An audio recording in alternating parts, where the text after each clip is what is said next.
over. Cause that's that. How long the pizza's been in there?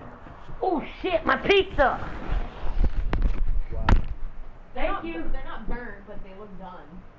Thank you. I'm glad you said something. Well, I walked in and I like smelled something, and then it felt really warm, and I was like, oh. What the fuck happened to your bed? Broke. I'm glad you reminded me. That's the black house. They're not done? No, not yet. The chair's outside if you want to sit on it. Oh, I'm okay at the moment. I also like how you're both wearing dresses. I feel underdressed. Yeah, you do. You look way underdressed. What? Are you doing Rauw-y shit? You broke the bed. No, the fucker Brooke on me the day that you left and George was still here. And I sat down and I almost fell. George caught me almost. Because I almost fell just to the bed cave in. Is it because that's not a box Yo, spring? can I leave the phone? Yeah, it's the box for the The box spring. Is that a box spring? I wasn't sure. No, it's not the mattress. The mattress is fine. It's just the box spring. The mattress is sinking in because the box spring is broken. Wow. That's weird. Yeah, my bed's uncomfortable now. It looks like it. Yeah. A little bit. It looked like it went through an earthquake. Kim Salamanca. I'm calling to see if I left my phone there. Alright, Sarah, thanks. Did you? Might have to go on the run and find my phone. Damn, she just lost it too. And then. I just got it back. Yeah, you did. And did you get me new phone service? Yes. With who? With that assurance. Because we finished that application that day. I'm not with insurance anymore. I was Not with assurance, them. whatever that other one. You connect or connect something or shit. Oh, well, I wish you'd have told me that. They cut my phone off. Well, yeah, that's what we were talking about when I finished your application that day. No, because George came and we didn't finish it. No, we finished it. I just had to submit it. Oh, well, it would have been nice to tell me you did it. Well, we were doing it, so I figured you knew. No. Oh, well, sorry. I thought my phone was on because everybody kept on texting me. And then I had to get a hold of the weed dude, and that's how I got a hold of the weed dude, by texting him. Mm-hmm. And my fucking phone was turned off. I was pissed. I'm sorry. We talked about it, so I figured you remembered. Maybe No. I should not assume. No. Should not assume.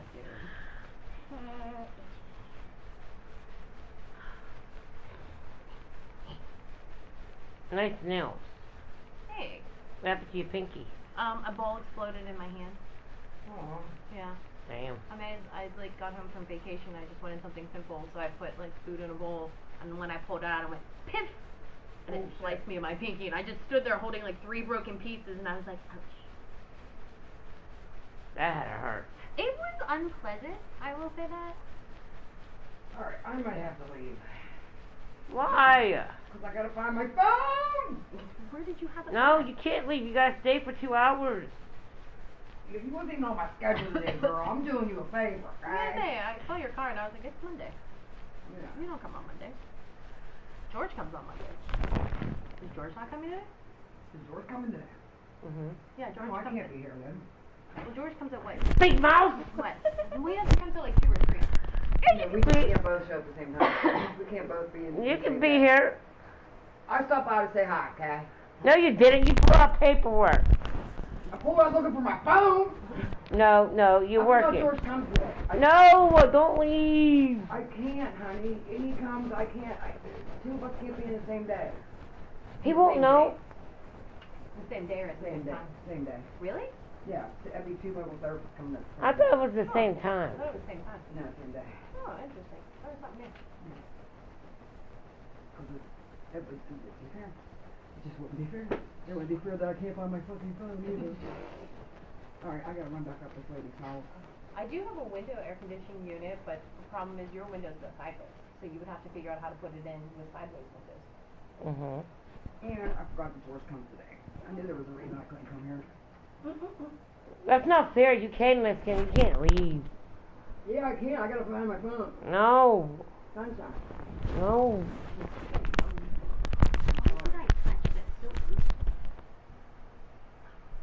Make her stay. I can't make her stay. I can't stay, baby. I can't stay, honey. Yeah. I mean, Why'd you open your big mouth? Because then they would have gotten in trouble at the office. Yeah, I would have gotten in trouble. I was just trying to fill up my time. Yeah, that's pretty much what I'm doing. That's why I'm here early. You know what I mean?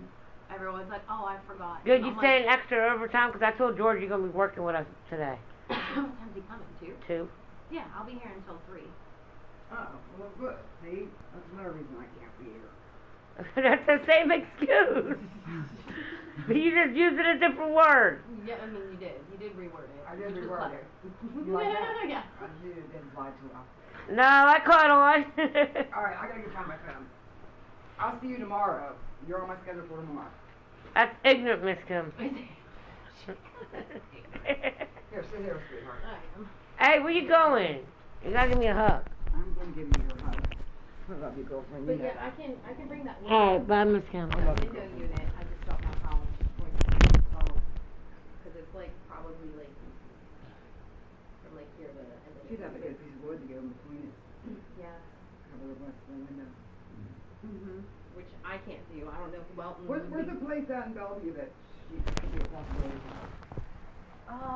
That's still available? I didn't hear back from. I didn't hear anything back from them. I can't remember. I did get your text about that, but I didn't have time to search my computer. Alright, talk about that and love ya. Sorry. Work's coming. I gotta go. Forgot all about him coming today. Yeah, Aubrey had to open her mouth. I was just doing my due diligence. That's right. Thought that it's pretty cool when you're compared to what it has been. So enjoy it. And we'll pull some air in from the other room. No, you want the other room there. Oh shit, my pizza hurt. That's gonna be a burnt ass pizza now, I bet. Maybe. I'm ready. Yeah, it's awesome. Did you ever go on vacation, come back, and don't know what the hell you're doing? Yeah, that's today. Okay. That's today, because I got back Saturday. And I felt like a hot mess like that. Did you feel like a hot mess? I feel like a hot mess today. I don't even know where my phone is. I know it's in this bag. One of my phones anyhow. Alright, sister. Okay, bye. Bye, Don't leave sorry. my again. What? What? She said bye. I said bye. Oh, bye, baby. What the hell's ringing? Kim. Kim's ringing. Damn, you came early. You messed up my week time. Oh, sorry.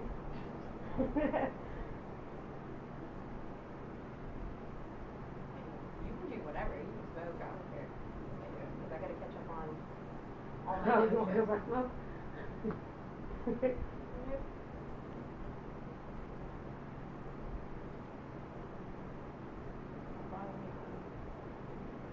Did you get the new phone yet? Uh-uh. I feel like 10 business days, so it's not even 7.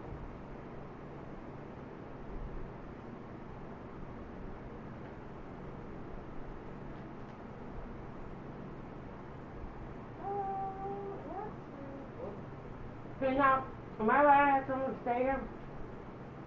Like overnight? No. Permanently, move in.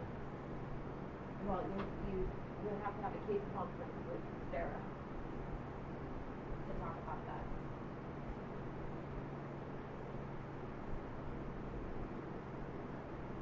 What happens if I don't?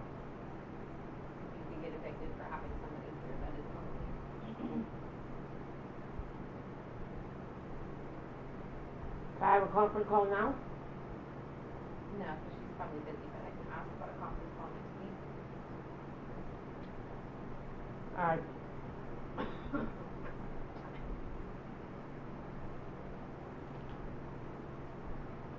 Is it Welton? That or someone else. Or who would the other person be? Because you're gonna have to answer all these questions to her. She's gonna have all these questions. We're gonna need proof of income and all that. So what do you need? Proof of income, what else? If they don't have income with print on their compass account, like if they have state benefits,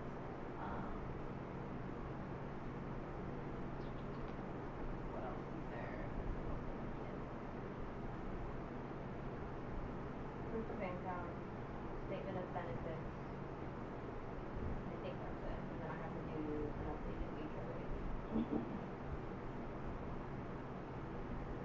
don't have income just to cut this print out. They have a company account. No. It would still only qualify you for a one bedroom, so it doesn't matter. Unless it's your daughter, then it's 2 bedrooms because you're 2 adult females. So, Yeah. or if it's a son, then it would be, if he's over, then he can have his own bedroom. But a relationship or a partner is still only classified as a one bedroom because you share space. Well.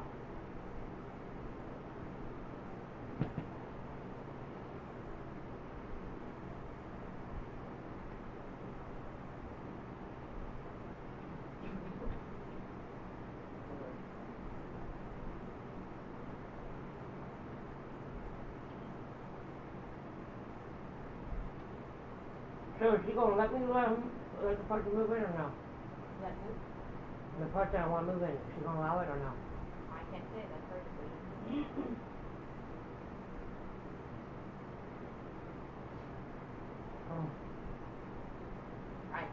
Like, I could say yes, and then I could be totally wrong. Or I could say no and still be totally wrong, so I don't know. Are you able to help me get that person to move in? There's only so, I can only advocate so much, but other than that, I don't know who the person is. You know what I mean? I mean, like, I know of Weldon, and I've discussed about Weldon with Sarah, but I don't know if this person is somebody that I'm not familiar with, how convincing I can be. No.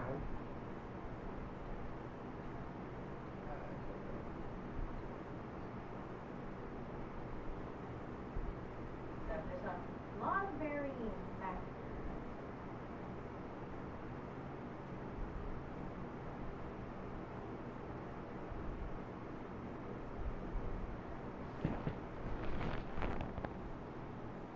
But I'm not going to make you promise because I can't promise you any sort of answer, whether it be yes or no. No. Did Miss Kim just give you your expired on it? I can't believe she lost her stuff.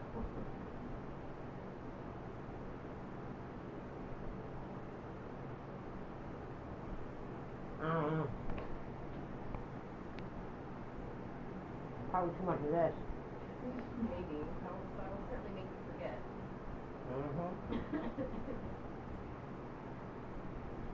So how was your vacation? It was good. It was hot. It was 90 every day. You'd wake up and be like 60, or no, it'd be like 72, and then an hour later it was 90. So it was warm. That's tough.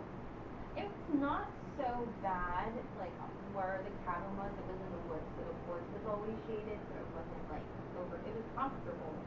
But then like when we went into town, to like Gatlinburg and all that, it's basically nothing but like road, sidewalk, and buildings, so that it was like even hotter. Oh, okay. Like on top of that, then you got like a whole shitload of people. No. But when we went up into the mountains, the one part that we went to, it dropped down 20 degrees from how high we were, from like being in town, and then up the mountain, it was from 78 to 58. Okay, that's fine. Yeah, that was refreshing. That was nice. The hike wasn't, because the hike was like this. It was literally like a mountainside like that. I mean, to see the ending was cool. Oh, you didn't drive? You had a climb? You drove to the spot, you had to climb up the hill from there. It's called Clingman's Dome, and it's the highest point, is like it's an outlook. And you can actually see, like you're right on the North Carolina border. Oh, okay. So you can see like parts of North Carolina, you can see for miles. It was really cool. I mean, it was kind of foggy, but it was pretty. So it was nice. It wasn't long enough. I'm still very tired. I wish I would have just slept today.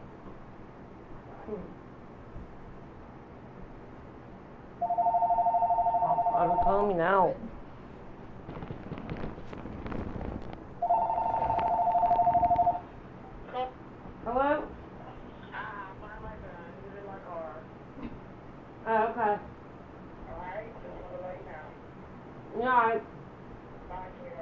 tomorrow you coming?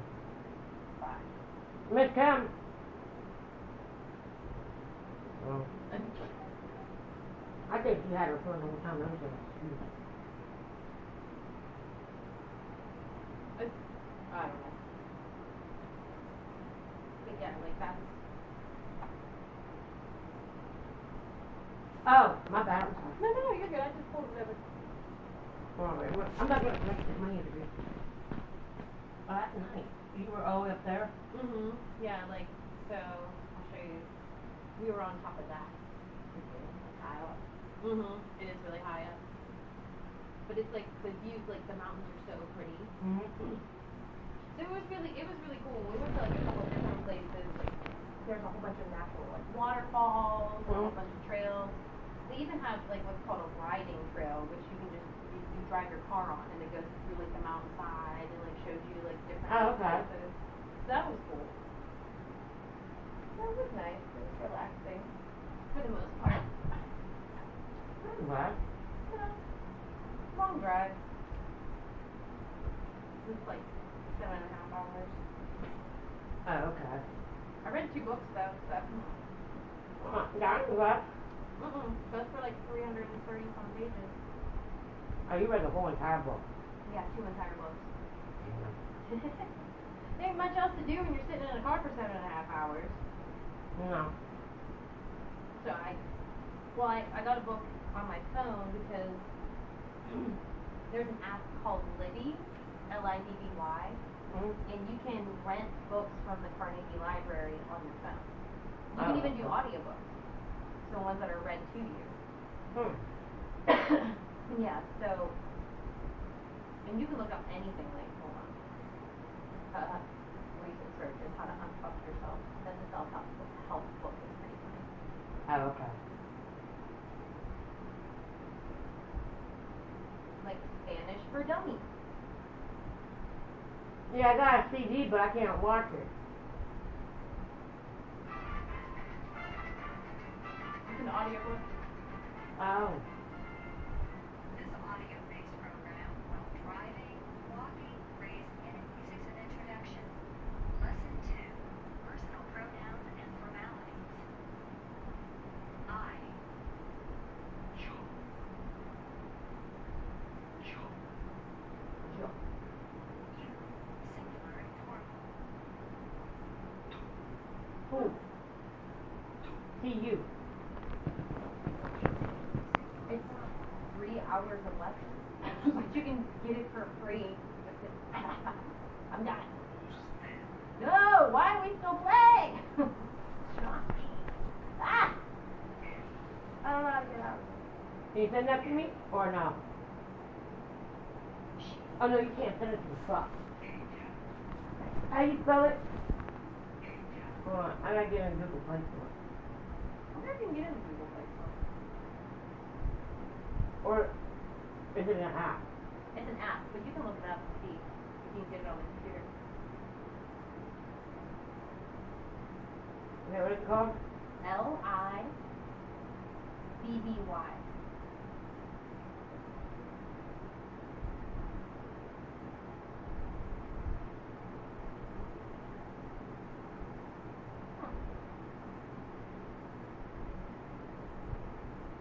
Oh. Google Play Store. It helps start on Google.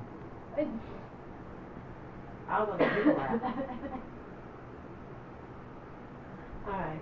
You can get erotic literature. It's erotic. Search. L-I-B-B-Y. Purple pants. Is it like lighted blue or with white?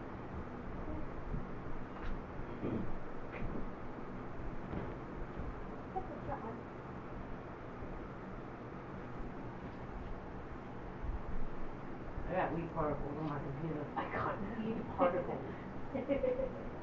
Not weed crumbs, weed particles. Did open? Oh. Yours is a touch. Yeah, I know. You don't got the I keep fancy. forgetting that. Okay. Do you have a library card?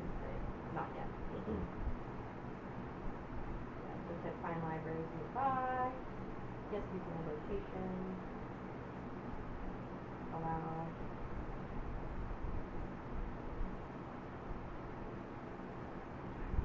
This one, right? This is up. Yeah, sure. This is not other.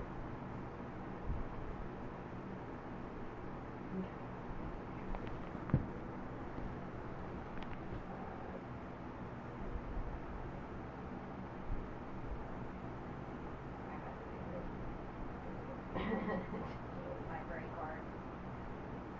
Why you don't go down?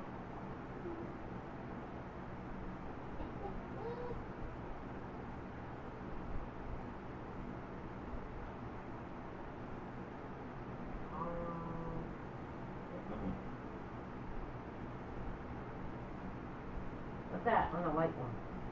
What? Oh, the fireworks. Oh, oh. Oh, okay, yeah. They're supposed to be like 4th of July nails. Yeah. And that was like an exploding firework. Why don't you have regular nails like that? Because mine break. No, I mean, like your nail shape. Like any curve. Oh, because I like the pointy. Oh, the pointy one, okay. It's something different. It looks like Rick's nails on my That's hand. what my dad says. He calls them Wolverine claws too. 435 cars. Right? Yeah. Pittsburgh, PA.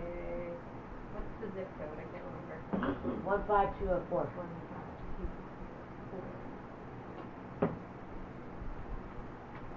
Telephone number. 412-331-3626. How's that? 3626. Ending. I probably was my cell phone. Maybe I have another client that That's no, the same. he has a Metro phone, and I think his last number is 2636. Oh. Email this Elizabeth Weiser. 616@gmail.com.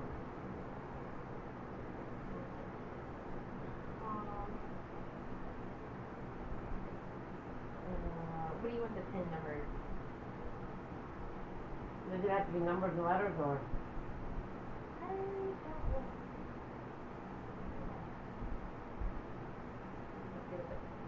4 digits. Oh, 4 digits? Mhm. I guess my year when I was born. 1982.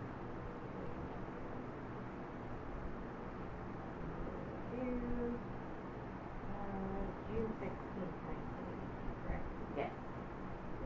Remember part of it. I'm halfway there. Yep, you're halfway there.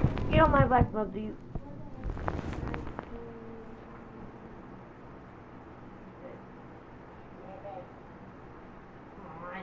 Yeah, church outside this week. What is you? Well, not this weekend, but You said 82, following. right? Yeah. Oh. And how was that? For 4th of July, it was fun. We had service. It wasn't full service. They did only a little bit. And then people went off and did 4th of July because they were going out with family and stuff. So it was a short session, but I mean, short service, but it was cool. Well, that's cool. Hmm? Did they have like a little picnic for 4th of July? They always brought like watermelons and water. Oh. That's not much of a picnic. No. No, it wasn't. I mean, I like watermelon, don't get me wrong. Yeah, well, they had donuts for breakfast, Oh, cool. but you had to bring your own lunch, Oh. and people stayed afterwards. That's why you bring your own lunch. I didn't stay. I just left after service. Mm-hmm. After Chris and Wayne brought me home. Chris and Wayne. Yeah, their husband and wife. Yeah, well, they sound. I don't know if I've heard their names. Is that one lady that was talking to? Oh, Aaron? Erin. Okay. Yeah, Aaron gave me that Yeah. Which that's so. and that. Yeah. That's a lot nicer than having everything strewn about. It looks a lot better. Yeah, you see that mess ain't over there no more, huh? Mm-hmm. I cleaned it. And even this mess I cleaned up. Well, my towel's on the floor, but it fell off. It was supposed to be up there, but it fell off. I just didn't feel like picking it up. But I even made the cable boxes shorter.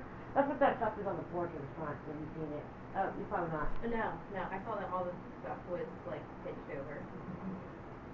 Where? All the furniture is on the ground. Oh, yeah. Why? What happened? I didn't want it on my couch or my porch no more. It was hogging up my porch. I wanted to sit on my porch. And then what did you do? I mean, that's Nobody fine. went and removed it. I asked people to come and get it. They wouldn't come and get it. Who wouldn't come and get it? The Salvation Army people who brought it to me. I don't want it. Why? I don't know. No, why wouldn't they come get it? I don't know. I called them. They said they were gonna come and they never came. So I like fuck it. I gave them a while. They didn't come. I just tipped it over. Only thing I didn't do is the dresser. So I can't lift that up. That's too heavy. Believe me, if I can get someone to lift it up for me, I'll tip it over there. Then there's trash out there. Raccoons dug in the porch. My trash In the. on my porch, front porch. I see. Then there's trash all out there again. They dug in my fucking trash again. Well, I can see that. And I did mostly clean it up again. After you left, after I did clean it up again. Yeah. And I bagged it, and there's no trash in the yard. But now it's all over there. I put it over there by the fence, and I didn't think they would fuck with it. That's unfortunate. Because it seems like the trash isn't getting resolved, anyways. No, but I am gonna call the health department. I wanted to see if you would help me. Okay. So, you could be my witness, and you've seen it. Holly saw the trash thing, and they didn't collect it either. Well, they have a whole bunch of trash back there in the back alley.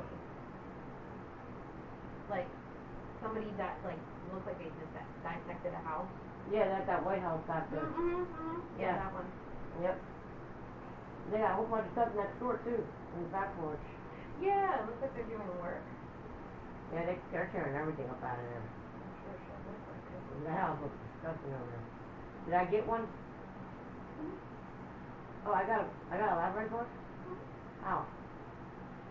Passport. Oh, I owe them money. What, the Carnegie Library? Yeah. Yeah. I owe them for a movie. Oh no, it was a music CD, I think. One of my sister's friends borrowed it, and they never gave it back to me. That happened when I was like a young kid, and they still hold it against me. They said I couldn't get one. Well, this one expires in 2020. Oh, hey, I got one. What's my info so I know? I saved it, Oh, okay. like, in your, And it automatically says I'm have to log in. no, you shouldn't have to log in there. Alright. Did you say we'll bookmark for it too? Well, it's an app. Oh, it is gonna pop up on my screen. Yeah, see, look, I put in Spanish, and these are all the audiobooks. Oh, okay. And these are all free, right? Yeah, you borrow them for, like, 30 days. Where's that audio one that you were doing? This one. That one? Borrow it. So this will go down. 21 days. Yep, you get 21 days, and then, Where did I go down for it? hold on, it's still downloading. Oh. And then notifications telling your, you can just put out now. Alright, then go back. And then if you go down here, and then, hold on, it's hard to see.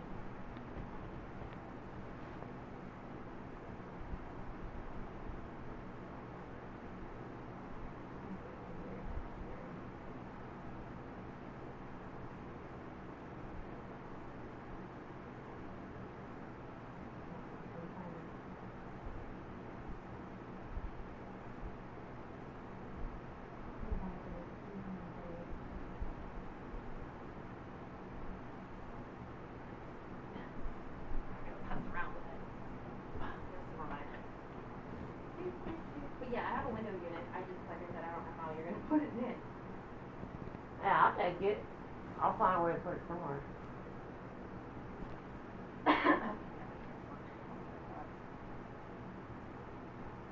No, is there a possible way we could get an actual screen that will fit this window?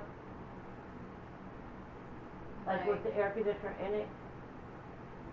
Like, put the air conditioner in and then put a screen from the air conditioner up to the rest of the window? I don't know.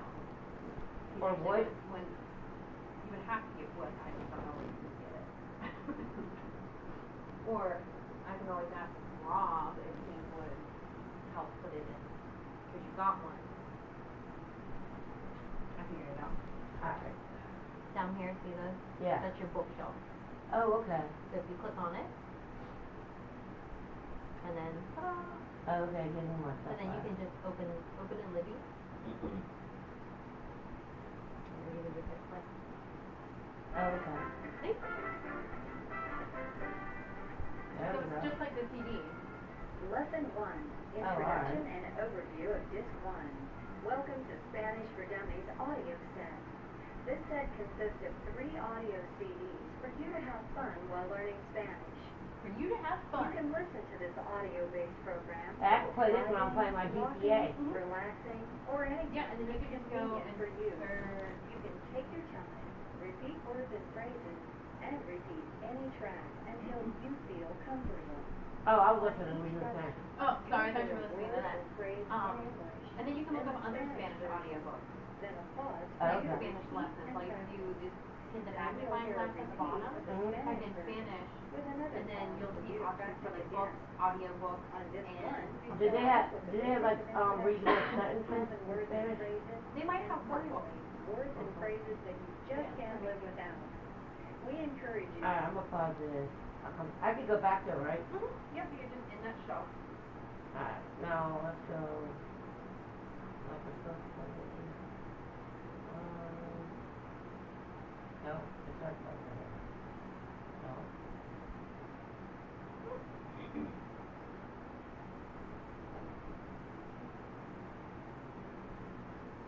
Well, how do you type? I'm gonna let me type Spanish.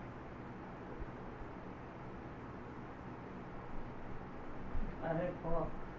No more full. Hit the search. Oh, because everything that matches Spanish. Oh, so all the. These are all the audiobooks. Yep, go back to search. And then type in their Spanish. Oh, okay. Spanish. That is.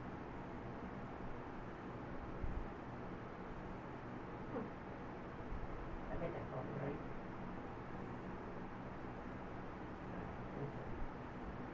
Oh, maybe I did it. How you spell sentence? SENTENCE. I think I did it wrong.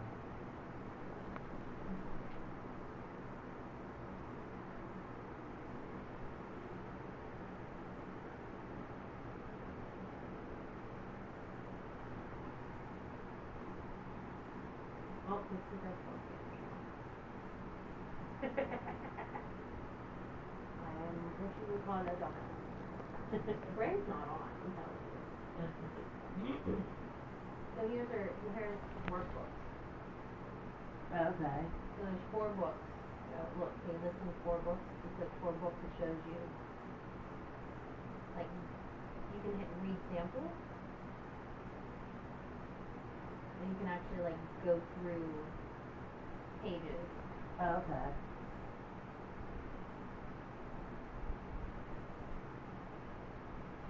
So look, it'll give you different words. Oh, audiobook. Autobus. Mm-hmm. Los Autobus. La Luca, right? Wow. Mm-hmm. Plaza. La Plaza. Interesting. El Cabeno. Los Cabenos. Interesting. Did not know that. Water. I think it's like that. I don't know.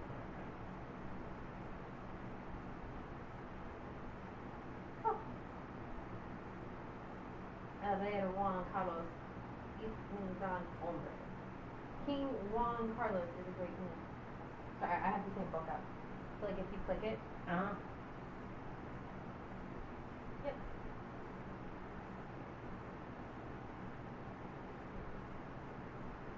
Ooh, oceans, you're way farther than where I am. Yeah.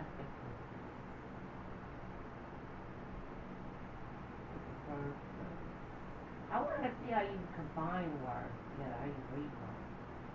I don't know. I want to learn how to say something. Oh, here we go. Yeah, there's that. Kate O'Hara E. Is. It's la una. It's 1 o'clock. Well, it's actually 1:30, but son las dos. Que hora is what time is it? Son las 7 de la mañana. It is 7 o'clock in the morning. And it gives you like quizzes too on what you should use in front of sentences, so you can get used to like la, dos, el, la. Yeah. Gives you the answers too. Oh, okay. Oh, I changed my Cardi B name. Oh, did you? Yep, I named it, La Chica Liende. So what's the answer? What it means in English? Mm-hmm. The girl, chick. the girl legend, The girl legend. or the chick legend. Gotcha. Buenos. Buenos, malos. So, bajo. Hey, you know way better than I do. Yes, got it. That's how they do their times. 0700, 0800, 10, 0915. Is it military time where 1 o'clock is 13 o'clock? I don't see it. It only goes up to 7 o'clock, 8 o'clock, 8, 10, 8, 9:15, 9:15. I don't know what I got 9:15 on it twice, but 11:30, 11:30, 11:30, 12:45, 12:45, 12 o'clock. That adjective ending in E got enorme. Responsible. Responsible. I mean, then this is just a preview, like their previews to get like understanding of them. It's, that's 71 pages out of the book. They're letting you preview for free without borrowing it. Okay. Mm-hmm. I wish I had a printer because I would print this shit out. Right?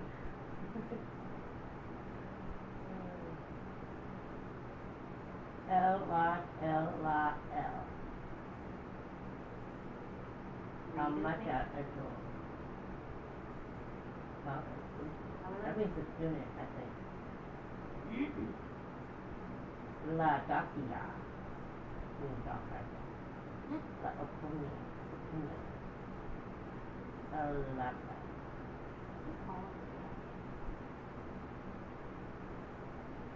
Una, uno, una, una. It's all done. Oh, it's on. Oh, look. I'll go Puerto Rico. What? The font. This one book, but translate? No. All in Spanish. Can't read shit. What's the book called? It's called Read and Think Spanish. Read and Think Spanish. Uh-huh. Ooh, everything seems very Spanish. I would like to read that book, please. Read and Learn. Think Spanish. Good too. Because it tells you how to pronunciate them. It said Read and Think Spanish. Is that the one you reading? Yes, volume 2. Volume 2. I don't know if let me see. Volume 2. I don't find it.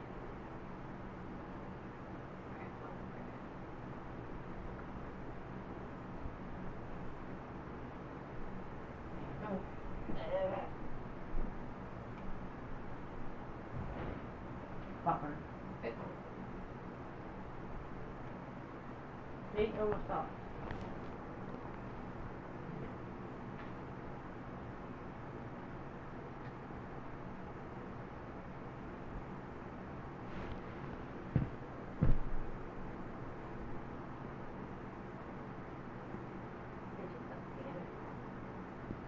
Oh, I saw it on. There's no I. Oh, my Like, bad. it's not Spanish, it's Spanish. Oh. I spelled it wrong. That's okay.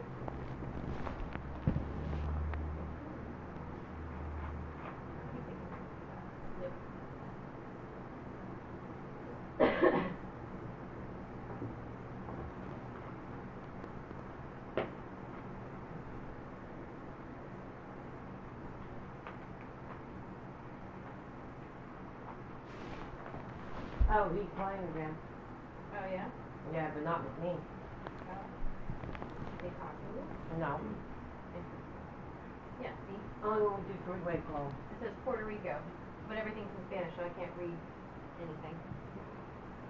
Oh. You see what I mean? There's no way to translate it? Mm-mm. Damn.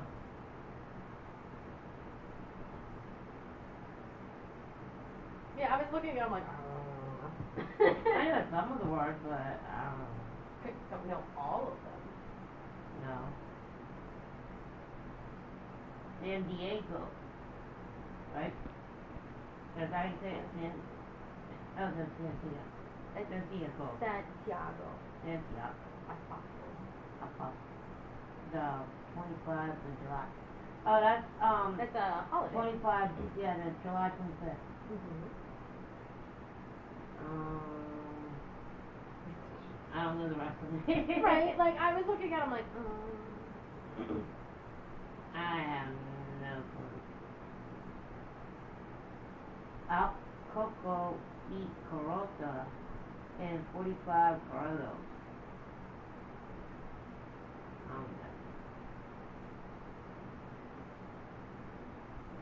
Oh, see, down here it tells you in English. Man or woman dressed in costumes like monsters. That's what that means right there, that B word that you were reading. Over the town. Vigigante? Yeah. It means man or woman dressed in costumes like monsters. Interesting. Pueblo. Town. Habitantes. Yo que muchos Transmisión. Esclavos. I'm guessing. Like Toreros, a lot. Isla? Isla? Brought to the island. Island. Island, yeah, island. Oh, I always say island. Don't ask me, I always say island.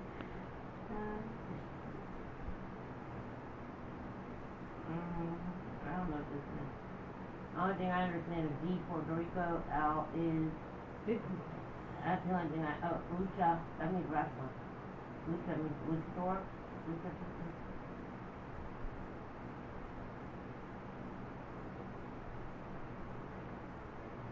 Raza. Racist. Oh, you were looking at I it. saw it, it said Raza. It means racist, so it made me laugh. Puerto Rican president is Navarro. Orgullo is pride. That means work, hard work. Trabajador? Trabajador? Campo! Field. Campo, build the country. It just makes me like, because some of these are so simple. It's like, Lucha. Campo. Oh, fight. It means fight or battle. Lucha. Ah, so a luchador is a fighting Wrestler. masked warrior or masked individual. Yeah, something with wrestler, yeah. Where's white pants? Oh, where's white pants? That's a wide-legged penis. Oh, I don't know. I don't want this. What's that? Apparently that's it. Yeah, I want to read it. I don't want to see it. Yep. I don't see what it looks like. I want to go back. Nope. Fuck. Damn. So you can, that's the most recent search.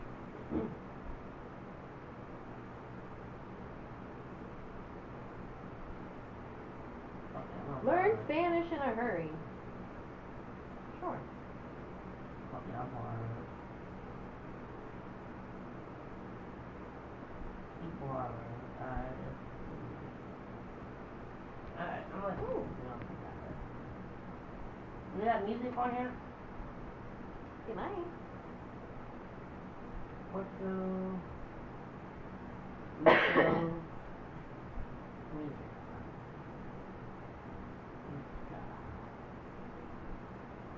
Yeah, their music is the same as us, but with an A at the end. Mm-hmm. And they don't got no Puerto Rico music. Maybe not at the library. Maybe try just music. Oh wait, that's Puerto Rico. Try Spanish.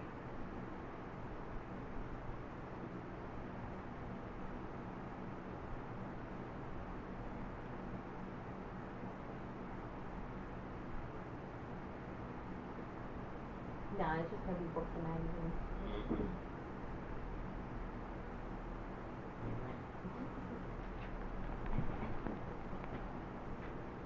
Oh, I'm gonna see how I'm gonna play a ball. How you play mind games? Give Elizabeth educational tool to learn Spanish. Elizabeth looks up how to be a criminal. How can you play mind games with people?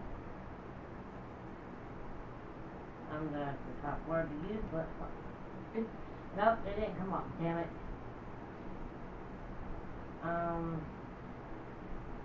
How can you play mind games? Let's do that way. Damn, no shit.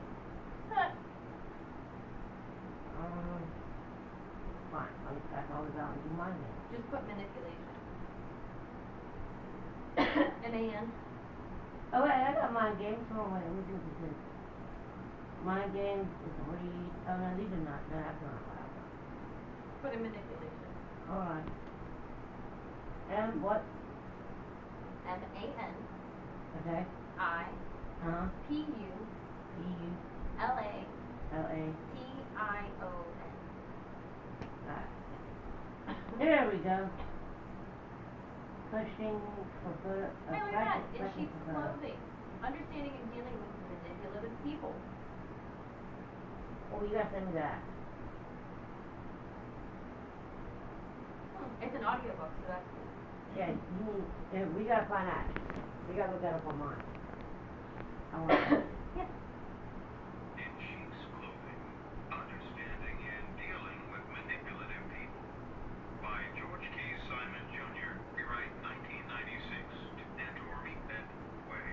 Manipulative people are like the proverbial wolf in sheep's clothing. On the surface, they can appear charming and genial, but underneath, they can be ever so calculating and ruthless. Cunning and subtle, they prey on your weaknesses and use clever tactics to gain advantage over you. That's out! They'll fight hard for everything they want, but do their best to conceal their aggressive intentions. Well, you gotta give me that. We gotta put it on my thing. I wanna hear that shit. I wanna hear that shit.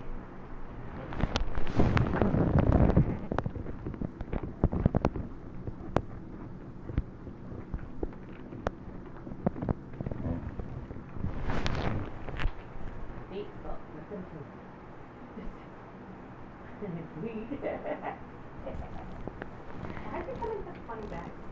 I don't know, it comes in Rick and Morty, now Simpsons. That's interesting. It's got the whole entire family, it's even got the baby on her. I know. I mean, come on. She was broadcasting baby smoking weed. Clearly.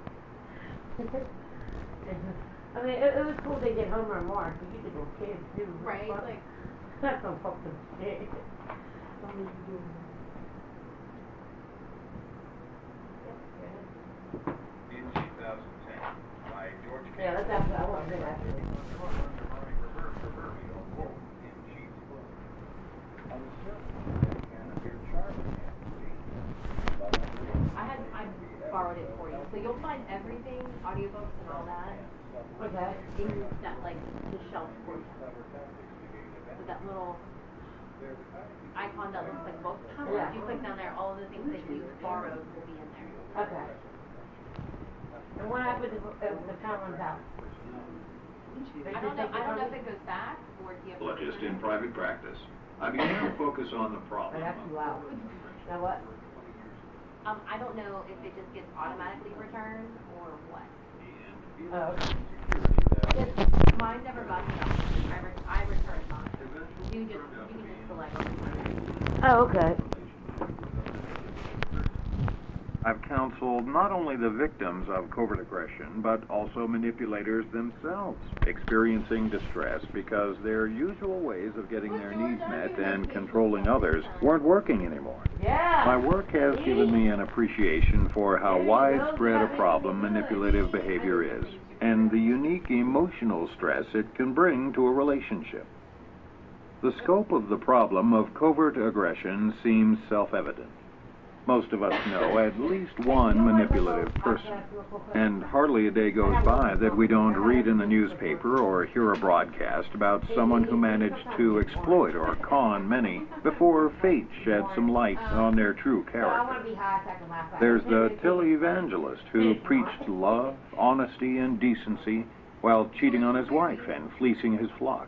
The politician sworn to public service caught lining his pockets, or the spiritual guru who even managed to convince most of his followers that he was God incarnate, while sexually exploiting their children and subtly terrorizing those who challenged him. The world, it seems, is full of manipulators. Although the extreme wolves in sheep's clothing that make headlines grab our attention and pique our curiosity about what makes such people tick, most of the covertly aggressive people we are likely to encounter are not these larger-than-life characters. Rather, they are the subtly underhanded, backstabbing, deceptive, and conniving individuals we may work with, associate with, or possibly even live with, and they can make life miserable. They cause us grief because we find it so hard to truly understand them, and even harder to deal with them effectively. When victims of covert aggression first seek help for their emotional distress, they usually have little insight into why they feel so bad. They only know that they feel confused, anxious, or depressed. Gradually, however, they relate how dealing with a certain person in their lives makes them feel crazy. They don't really trust them, but can't pinpoint why. They get mad at them, but for some reason end up feeling guilty themselves. They confront them about their behavior, only to wind up on the defensive. They get frustrated because they find themselves frequently giving in when they really wanted to stand ground, saying yes when they mean to say no, and becoming depressed because nothing they try seems to make things better. In the end, dealing with this person always leaves them feeling confused, exploited, and abused. After exploring the issues in therapy for a while, they eventually come to realize how much of their unhappiness is the direct result of their constant but fruitless attempts to understand, deal with, or control their manipulator's behavior.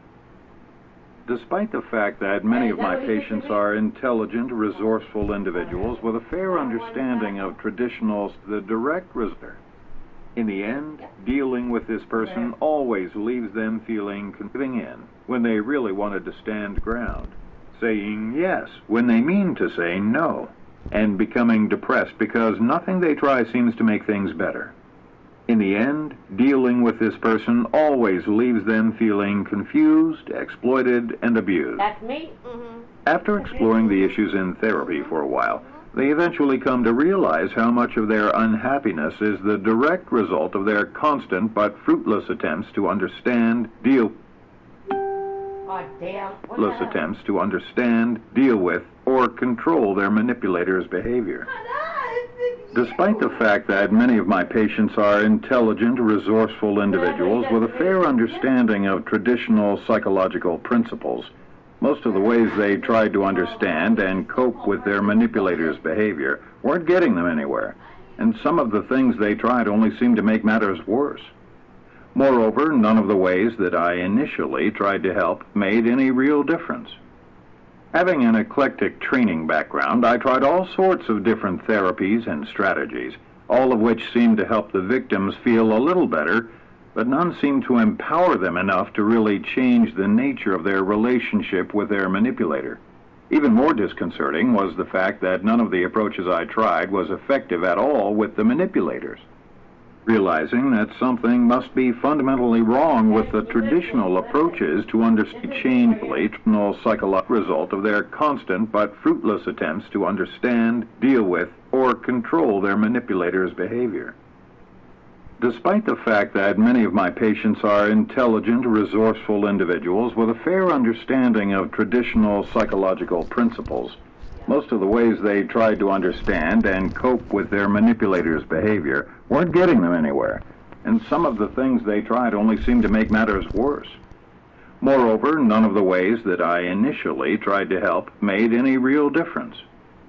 Having an eclectic training background, I tried all sorts of different therapies and strategies, all of which seemed to help the victims feel a little better, but none seemed to empower them enough to really change the nature of their relationship with their manipulator. Even more disconcerting was the fact that none of the approaches I tried was effective at all with the manipulators. Realizing that something must be fundamentally wrong with the traditional approaches to understanding and dealing with manipulative people, I began to carefully study the problem in the hope of developing a practical, more effective approach. In this book, I would like to introduce you to a new way of understanding the character of manipulative people. I believe the perspective I will offer describes manipulators and labels their behavior more accurately than many... George is trying to help you. You feel a little better when talking to George. It doesn't change your relationship with Al. No. Because I still want to be friends with him, and he doesn't want to be mine. Yes, which leaves you confused and upset and stressed. Exactly. And it shows that he doesn't give a fuck. He's a heartless bitch. Bitch is a nice word. Yes, that is.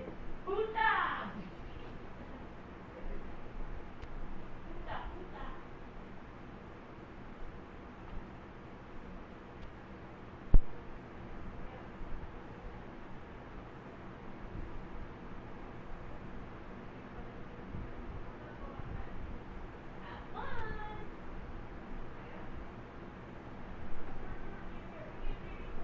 Alright. Will do.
Oh, you're outside.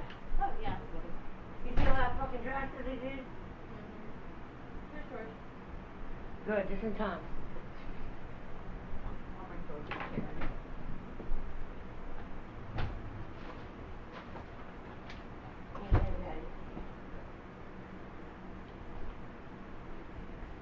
That's not bad smelling. You get my smell like this. Hi, George. Hey, George. Oh, look, I got fucked up on my steps. Oh? What did you do? I tripped on the leaves in the grass out there on the steps. Were you trying to get down or back up the car? Back up. Sure, let the bugs in, George. No, You Blake. told me to leave it open last time. It's not the screen door. Peek most of the bugs away. Yeah, it's not enough. I already got some coming through the window. I brought a lot with me. Now they all have to wait outside. Yeah, they gotta wait outside, yep. They're not invited in. They're not welcome. Yes, about that. Hey, I got some education. Here, let's I'll explain what covert aggression is and why I believe it's at the heart of most interpersonal manipulation. I'll focus some needed attention on dimensions of personality that are too often ignored by traditional perspectives. The framework I will be advancing challenges some of the more common assumptions we make about why people act the way they do, and explains why some of the most widely held beliefs about human nature tend to set us up for victimization by manipulators. I have 3 objectives to fulfill in this book. My first... Free digital rentals from any library. Oh, yeah. She signed me up. Yeah, I got her a library card. She can get audiobooks, regular books. Oh, do I get an actual card coming in the mail? I don't think so. You have to go down to the library and get the actual card. Oh, okay. But So won't they? it's good for that app.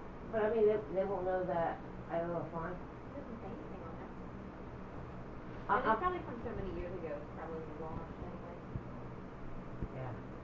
But this is an audiobook about wolf. It's called In Sheep Clothing, and it's talking about how manipulators are basically wolves in sheep clothing, and that no matter how hard the person tries to control, change, or manage the relationship, everything they do, they fail at is in response to those threats. Hey, Lizzie, I don't know if you're playing, search for me. Interested, Search for him? and she was interested in actually listening to it, so I added it to her digital library. Beefo, I can't search for Al. Tell him just to add me as a friend. We can play wrestling later on if he wants to share play. Tell him to add me. I can't find him right now. I got Aubrey and George here visiting me. I can play at 4. If he's still on at 4, tell him to add me as a friend and I'll invite him to share play. Or you make a party chat at 4, invite me and Al into it, and then we can share play through that way. Alright, sorry about that.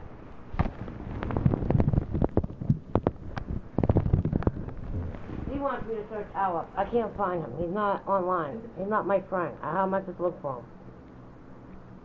Not easy.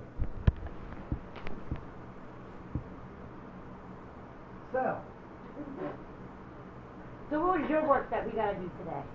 I can listen to that later. Alright, so when I was here, that was just Friday, right? Yeah, Friday. I was here Friday afternoon, we were talking about, we'll never guess. Ow. I can't believe she guessed. Yeah. I've been gone a week, but then did I not lose my intelligence? Oh, wait. Now, My major number 1 problem is Al Yeah. well, and my attitude. Ooh, look at that. so what we ended up getting into a lot of I love it. was, just, because we've been down this road before, and that is understanding what it means to have a borderline personality disorder, and why that makes relationships so challenging, particularly when everybody and their brother and their mother and their second uncle too told you the same thing. Why don't you just let this guy go? Yes. And the answer from you is, I Can't. right. So we started talking about, or I started talking about, but you know, Elizabeth politely listened. Yeah, she remembers stuff. She does talk about like what you talk about with her, and, Yeah. and she proudly shows it off. You do, Right. like you're on top of it. You might not participate verbally a lot, but you do pay attention. Yeah, I pay attention. No, you do. I'm just kidding. But you do. I may not talk much, Not only but- pay attention, but I've noticed the same thing. You do remember one. But Yeah. anyway, but the angle, or the perspective was, well, is this his problem or is it your problem? Because remember I said, you know, I keep trying to think of new ways, and you Yeah. said what to talk about the same thing. I said no, but new ways to look at the same, different ways to look at the same thing. Yeah. So, you know, the different way that you know, I was kind of conjuring up on Friday was going back to, well, when you have a borderline personality disorder, it distorts your perceptions of relationships. And it makes you overvalue the people who, for whatever reason, you kind of target. Okay? So Al, like I said, Al, it's not so much that it's Al, like this individual, he walked through the door, it was like, oh, there he is. as much as who you've let this person represent, okay? And we kind of folded that into why L would have been, you know, such a particular, difficult to manage target, because he's an online friend. You don't see him, you don't observe him in real life, you don't observe how he interacts with other people. Yeah. So in other words, you don't have any opportunity to see any of the downside in L, the dark side of L, because 90% of what you presume that you know, quote unquote, about L is through your imagination. Remember I kept saying it's your fantasy, but not like fantasy like in a sexual way, yeah. In an exotic, in an erotic way, but fantasy in a sense. What are you talking about?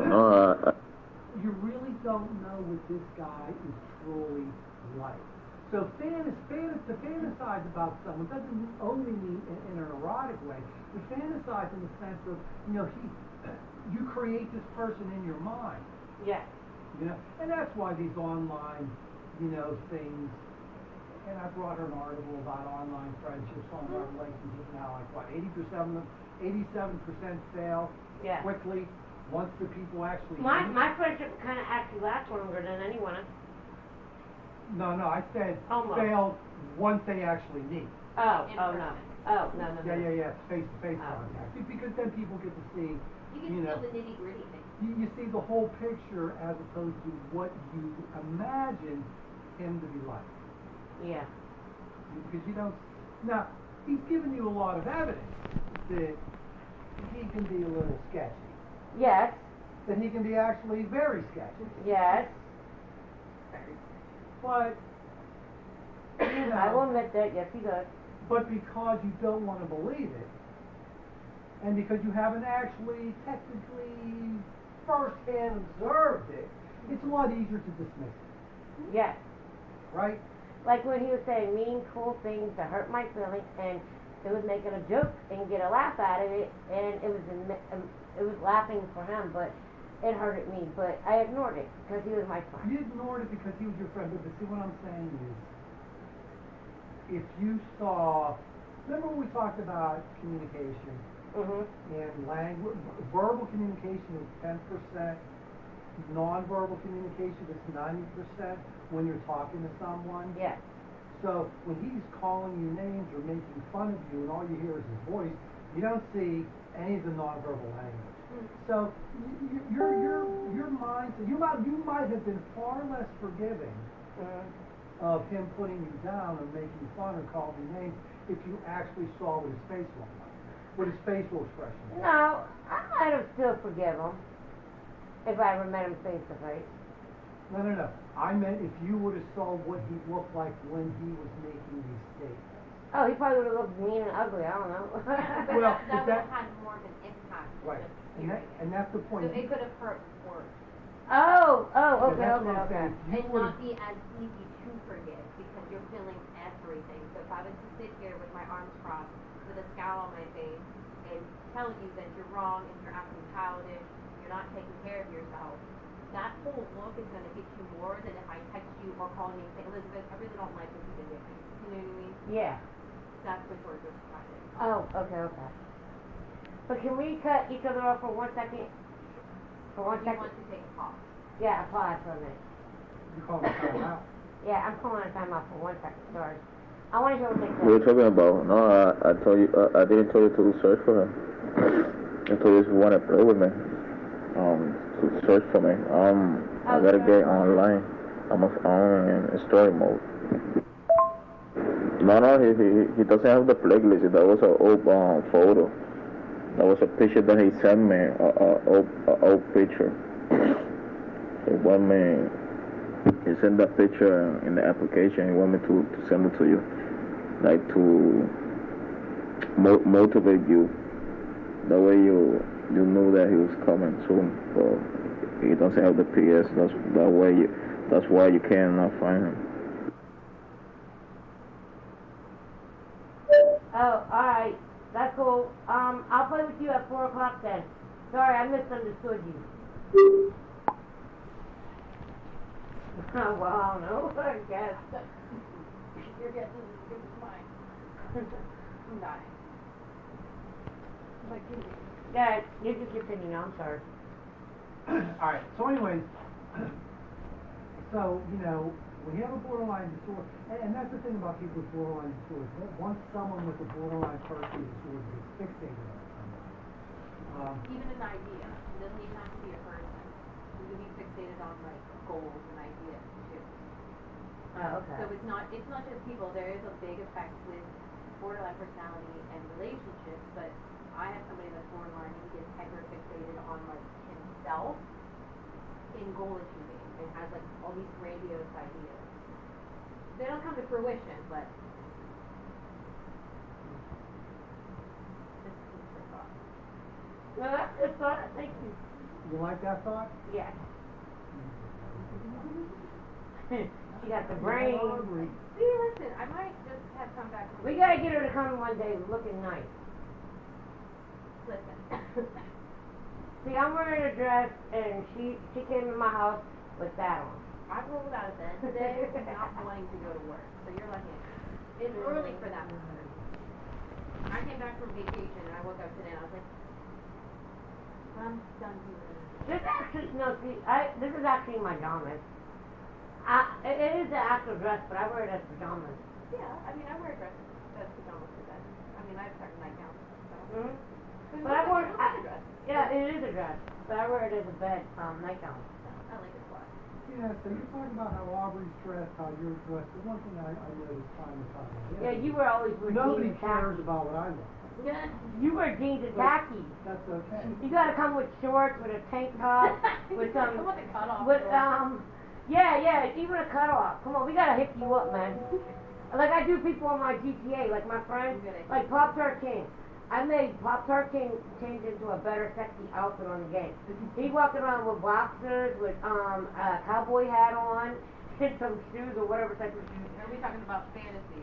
And then there's Yeah, a guy, he plays with a girl character, but he's a guy, and I made him dress up in female lingerie. Because his character is a girl, so, I mean, he had dorky outfits.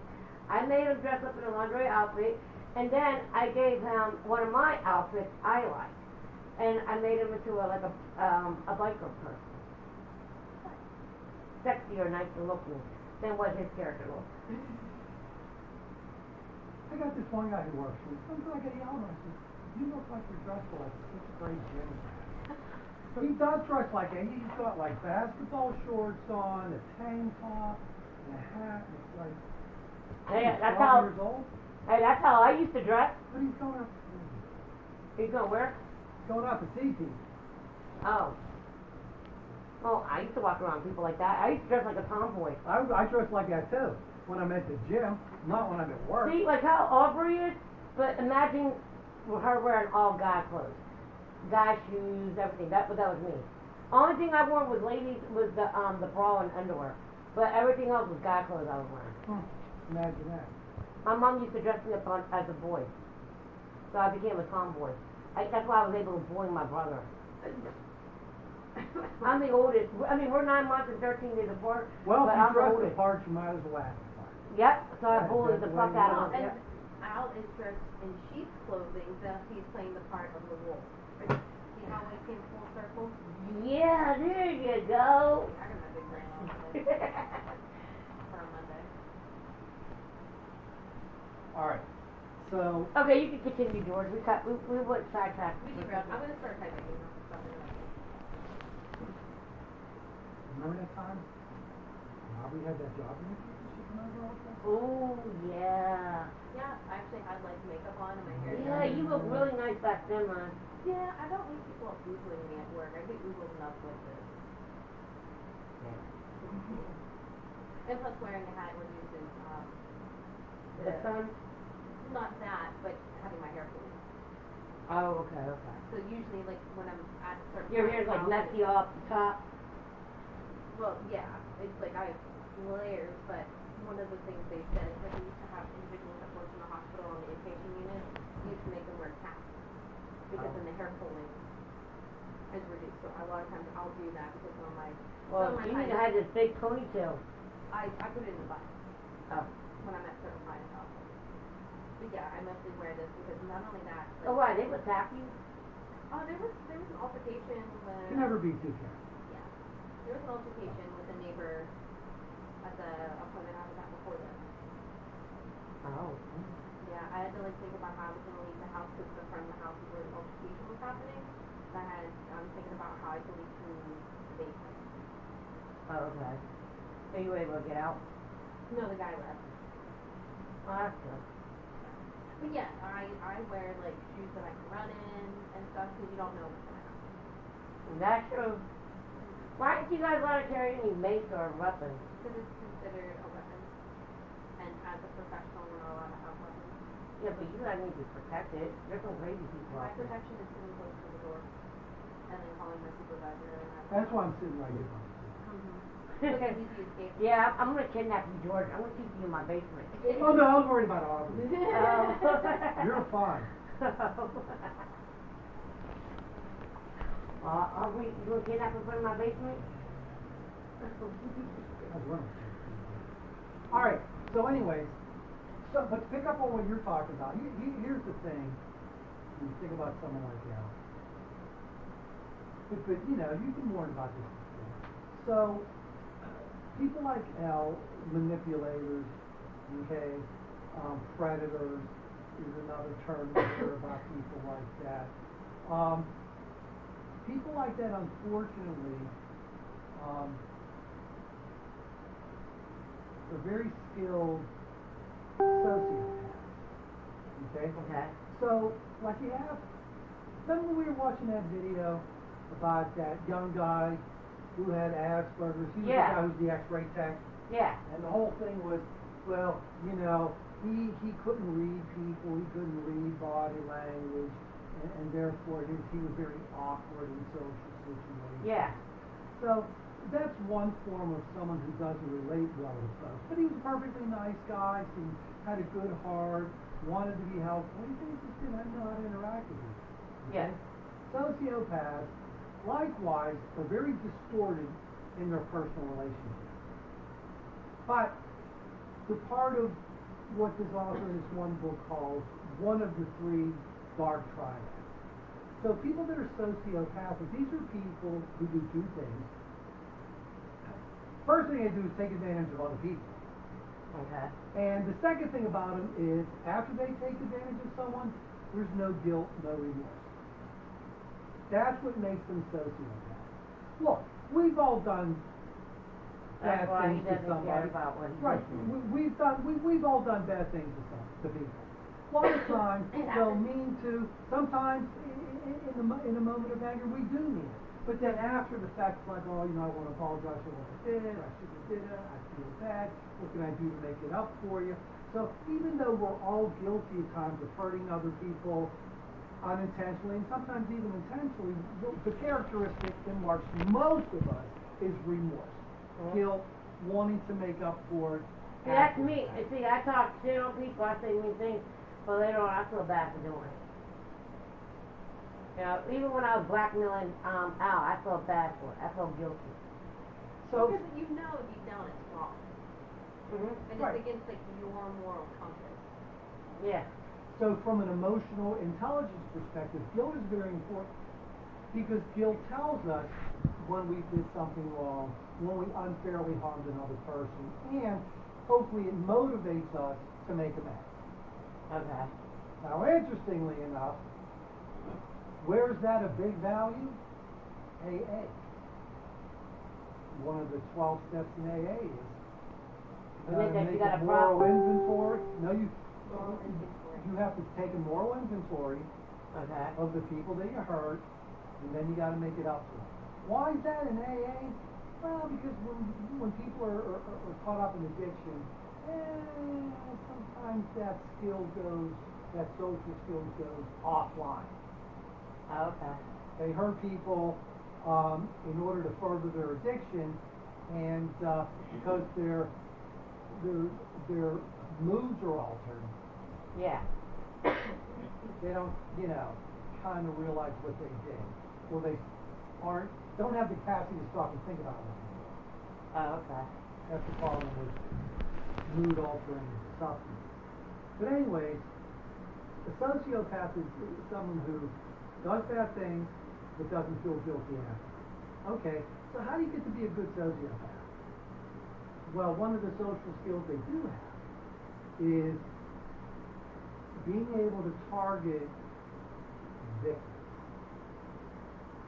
What's that? In other words, they know how to read people in terms of who's vulnerable, who has the capacity to be set up. So all that time you kept telling them about how you felt about them, how much you cared about them, how important. Everything I told him about myself, he knows, and I gave it to him. He uses it. Well, but the thing is, I don't want you to feel like a dope, because I mean, what you did was just, engage like normal people typically do in the development of a relationship. The problem is you didn't realize who was on the receiving end. Yeah. And again, that's a big handicap when you're doing this online. I told you, there was a person where I used to work, female. This guy, she was communicating with this guy. He said he was an African. And she sent him, several $1,000s at a time. Yeah, you told me that on Friday. Yeah, to help him out. And it was all a scam. Yeah, see, that was some bullshit.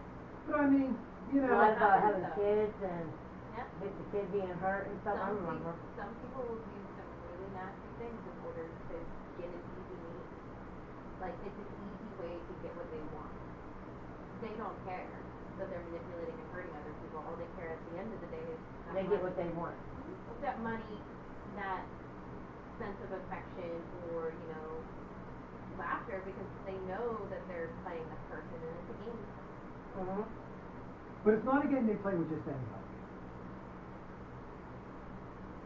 So, these folks, unfortunately, Target the weak. well, have a knack for picking out people that are vulnerable. And I was lucky one, huh? Well, right? It's or like in a this lottery. case, It's like when you do lottery and all the balls fit up, you just happen to come out. Yeah. But it's not as uncommon as you think. People get scammed all the time. But do you think he was my real friend in the beginning? He was a cool person. Could have been, and then through sharing information about yourself, found out that you were more vulnerable than What he assumed? than what he assumed, yes, or what he thought in the beginning, and then figured maybe I can stretch out this, and this in order to get whatever I want out of her, or she's always around, so I always have entertainment at my hand. It's hard to say. I can't look inside. Neither can you. it's impossible to predict. It's impossible There's so many to go what back in time and judge it.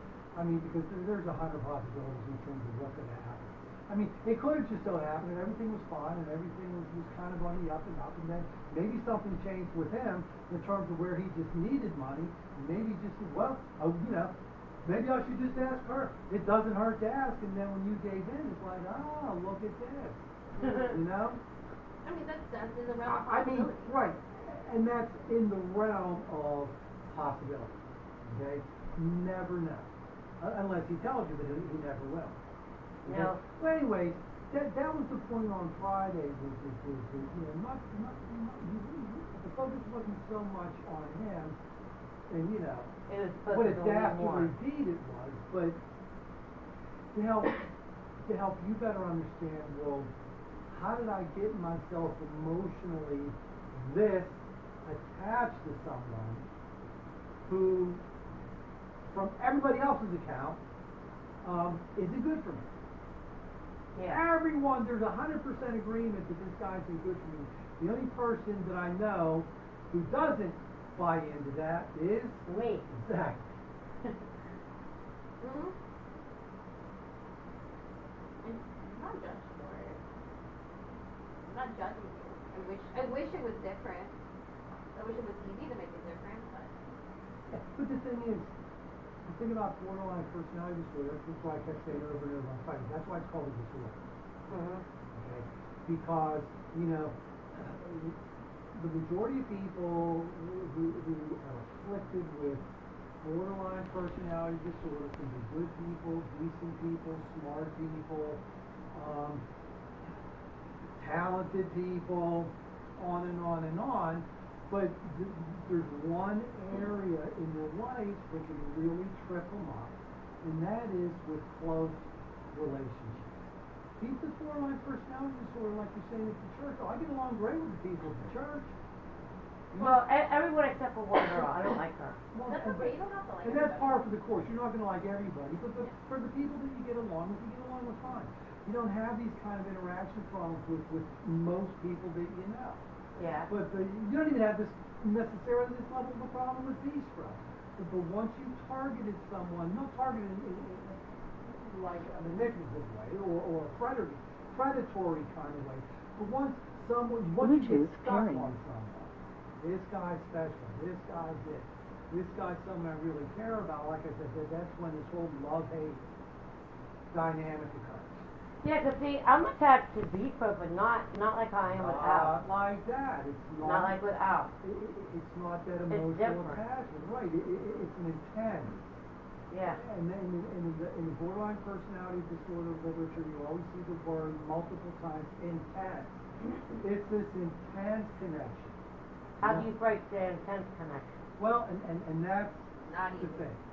So, to break it though, you have to understand.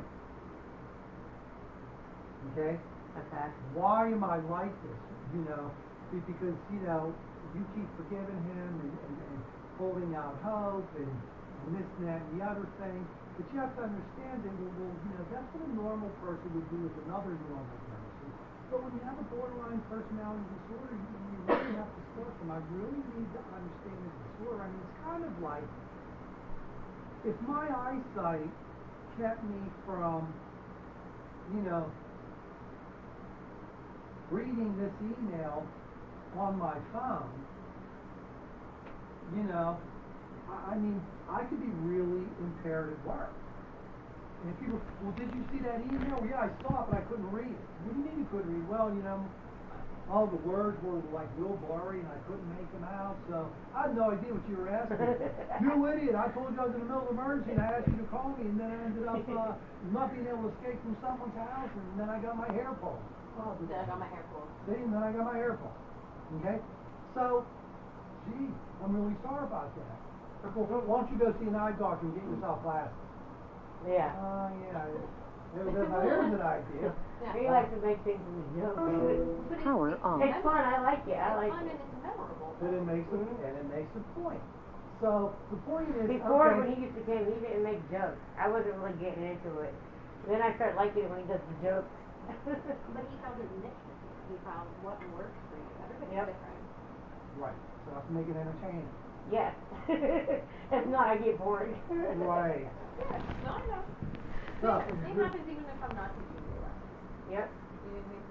So, you know, the first thing you have to do is kind of say, okay, you know, this is a disability I have. Once people tell me, you know, the reason why your vision's blurred is because your eyes are going bad, because you know glasses can help you see better. Really? I didn't know that. So I go to, so that makes me want to do what? Go see the eye doctor, he prescribes me glasses, now I start wearing glasses, and, you know, I've been healed. I can see it. Yeah. Amazing. You know? Hallelujah. So, but I wouldn't be motivated to do any of that if I didn't understand about, you know, my eyesight being a correctable disability. Yes. Okay? So, what you have to understand is, well, this is your disability in the sense of it's very specific social skills disability when it comes to functioning in a interpersonal relationship. Okay. Very specific.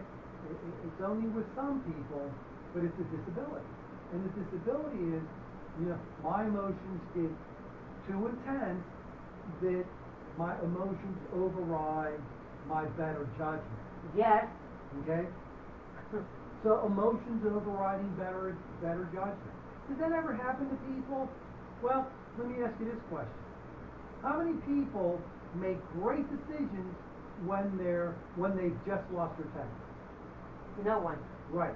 because that's an example of an intense emotion clouding my judgment. Yeah. Okay? So when you're interacting with someone like Al, when you develop this relationship with Al, your emotions towards him are so intense, it clouds your better judgment. Yeah, the reason why I went off on this with Emily because she talks bad about him. I don't like people talking bad about him. I get very defensive over that.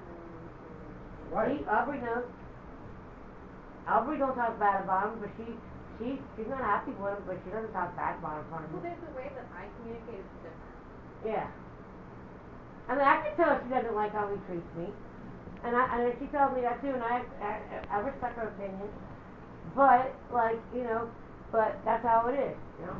I'm not going to sit here and every time I come here tell you how I feel. Yeah. You know how I feel. We've had this discussion before, and I will only give my input when you ask. Yep. Hey, Kim gives me hers really loud and clear. She goes real direct. But you know what I mean? But she does it in a good way. It's not bad. I respect it. Like she said, I know you respect my answer and you listen. You do what I tell you. But I get that you're not gonna do what I tell you not to be his friend. Because if it was me, I wouldn't be his friend. And I told her I want her to have real opinion. I didn't want it as a professional person like I do with you. I just want a regular, question like you would ask a normal person. That's not professional. I want her real opinion. And that's and I respect her, but I'm not mad at her. But the problem with Kim or Aubrey or anybody giving you their opinion about him is these folks don't have that lens distortion of a borderline personality disorder. Yeah, I don't. None of us see him the way you do. So that's why when you, first of all, have you ever heard anybody stick up for him? Beast Bro. Besides Beast Bro, his best friend? No, I don't know too much about his life. But I mean, other people you've talked to about Al, has anyone ever stuck up for him? L2, one time. L2? Yeah, well, it's short. His name is LMAO, then with a whole bunch of laughing my ass off something, I don't know. So I call him short L2. Gamer tag. Yeah, it's his gamer tag. He told me I was out of place at one time, and I needed to correct myself. Beast Bro calls me out on my stuff too, he corrects me. I went off on Pop-Tart, me and Pop-Tart, we were best friends for 2 years, 3 years? And I went off on him. But my anger wasn't really towards him. What he did was make me upset, but it's not the reason why I was angry. He wasn't the reason why I was angry. I was angry because of Al. And I told Beast Bro the truth. So Pop-Tart thought he was okay? No, Pop-Tart, no, L2 did. What did Pop-Tart think? Pop-Tart, he was pissed off at me. I unfriended him, but we talked, but then we became friends again. And I told Beast Bro we became friends. But I liked it when Beast Bro called me out on my shit. I mean, I was kind of mad he did it, but, I mean, he corrected me, and I always told him, be honest with me. But whenever I out of line, let me know. We'll catch you in check. Yeah. So did you talk to Pop-Tart's cousin, Granola Bar?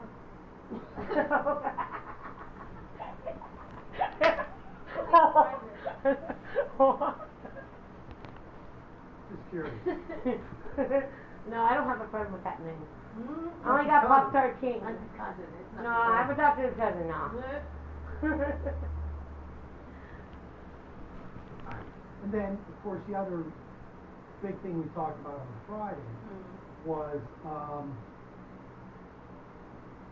cultural context. Yeah. Puerto Rican guys, my understanding is, and I could be totally 110% wrong, but Puerto Rican guys, especially working class Puerto Rican guys, in fact, a lot of working class people in this country too, kind of see a power imbalance between men and women. Yeah. Women are weak and men are powerful. Right. There's a lot of cultures that have that. Yeah, there's some here too like that. That's what I'm saying.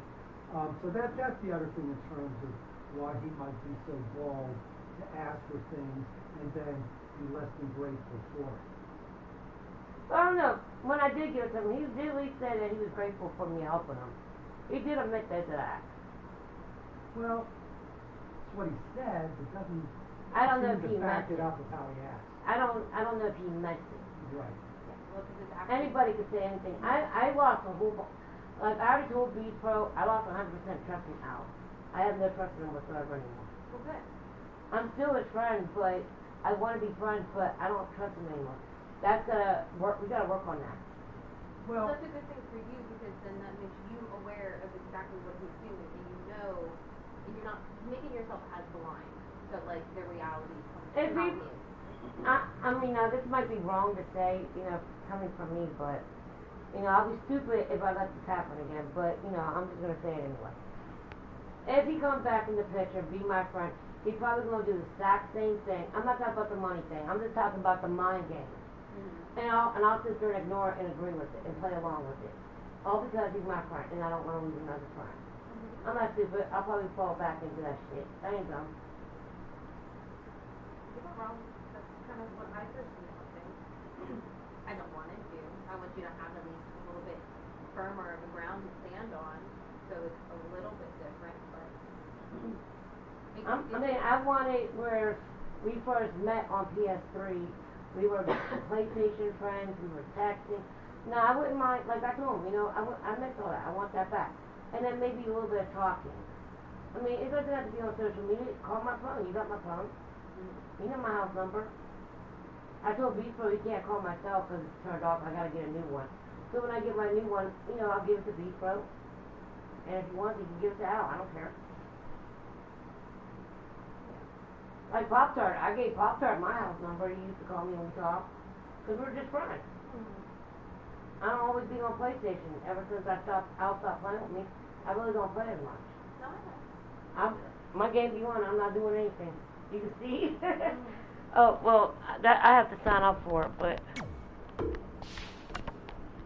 I never played it on this account. Oh, I think I saved it. I don't know. Alright.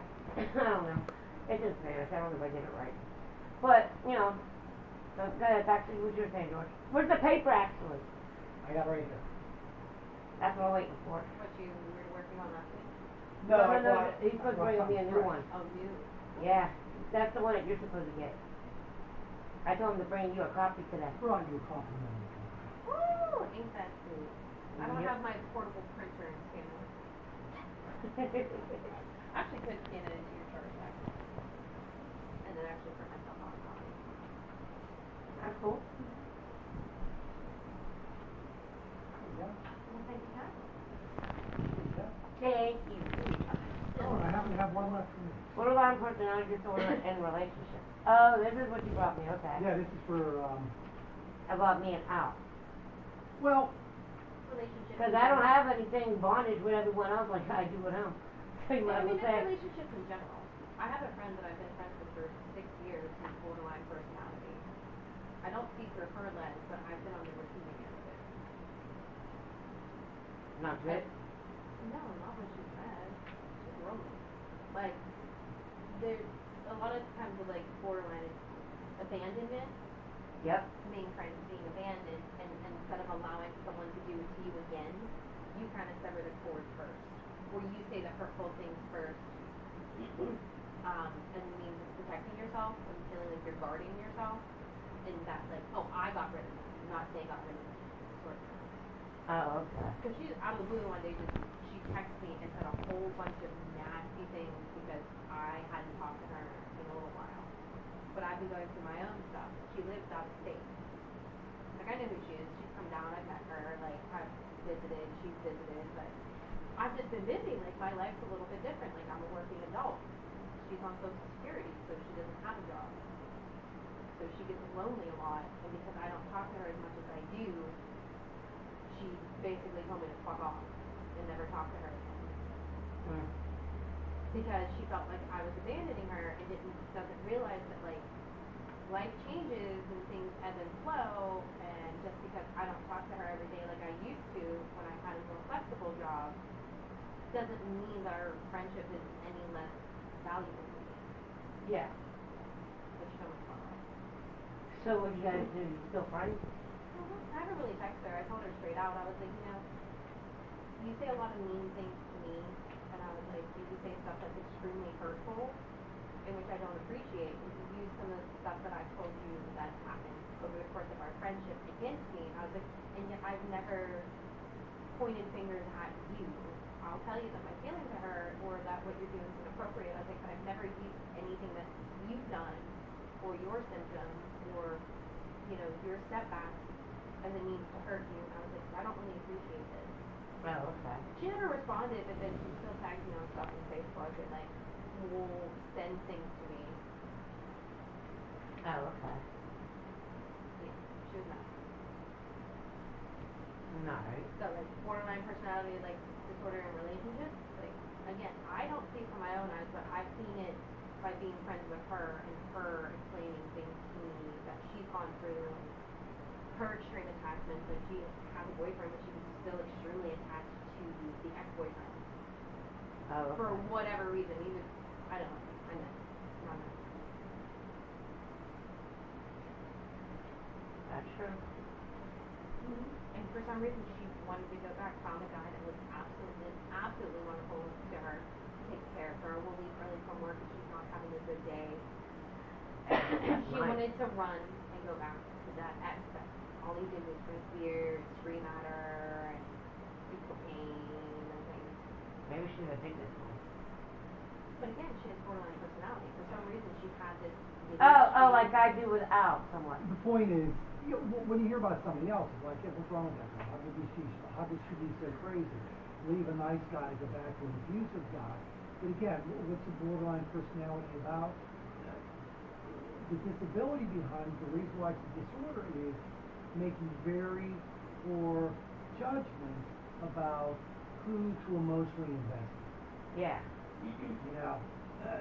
You know, she's on this crusade to make it work with this really mean, dysfunctional person.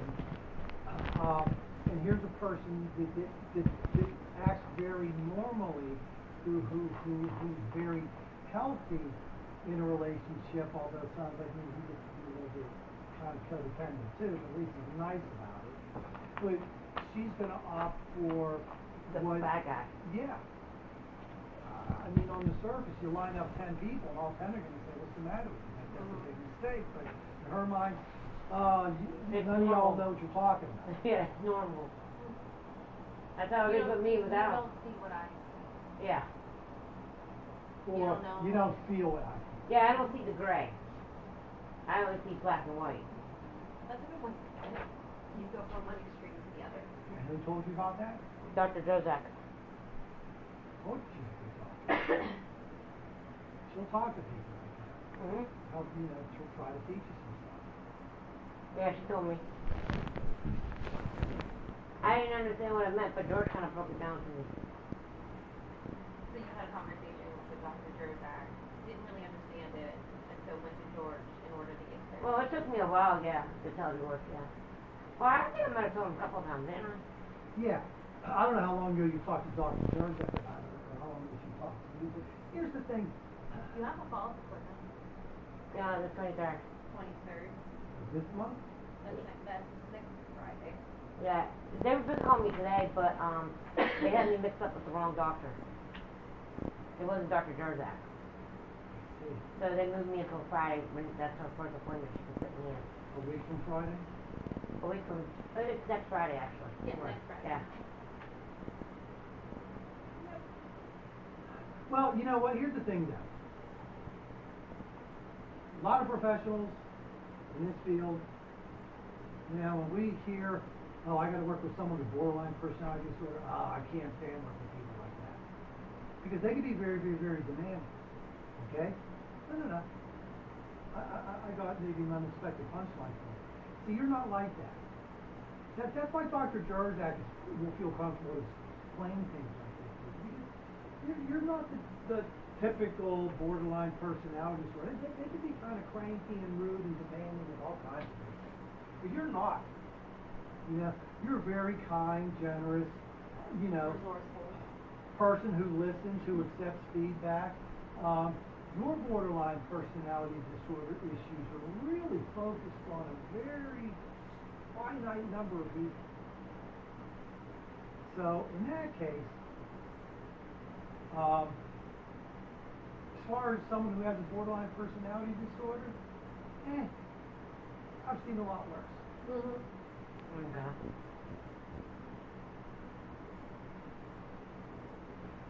I was working with this one guy.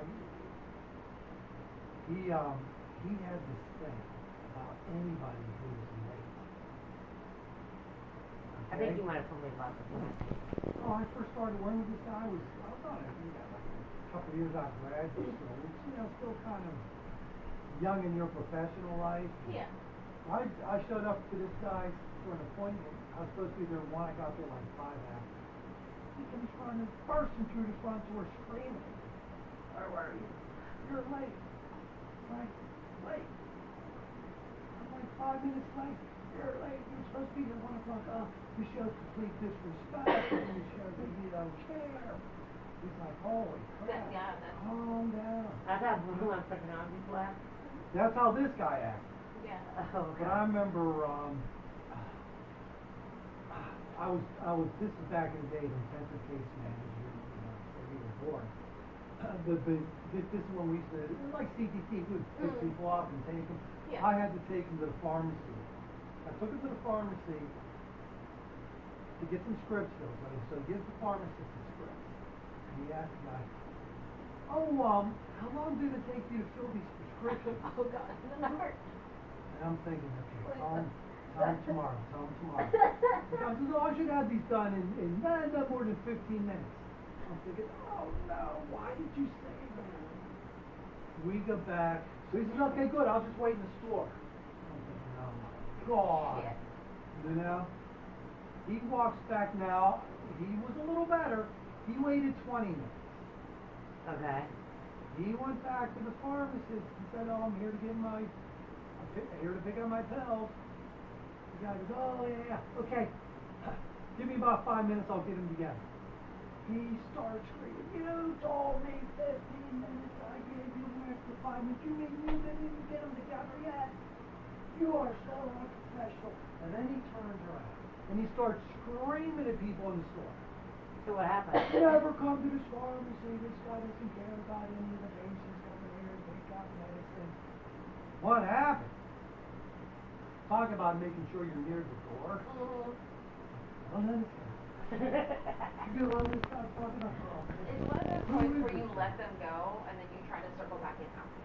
Because there's no talking to someone like that in that moment. Anything you try to say to persuade them or try to calm them down is going to come off as a threat. It's going to come off fast. Oh, you're agreeing with him. You don't care about You're taking sides. You're taking sides, yeah. Yeah, so I just like kind of backpedal through the door. I'll be outside. Just like, escape the phrase. And, pull like a George Costanza. I mean, kind of excuse myself and left.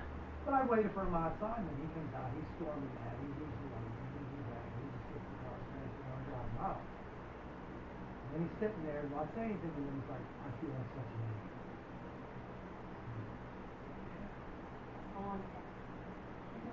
Yeah, man. I gotta tell you, this was after I worked with him for a while. So I had some, Rapport. some rapport with him, some capital with him. I said, yeah, man, you're like completely, thoroughly embarrassed yourself. I wouldn't be able to go in there again. Well, here's the thing. But he could be like you though, because when he was calm, he would listen, and a lot of times he'd fall back. So he got 2 choices. He needed to find another pharmacy. Never go back in there again. And I'm not saying that's a bad plan. That is definitely on the table.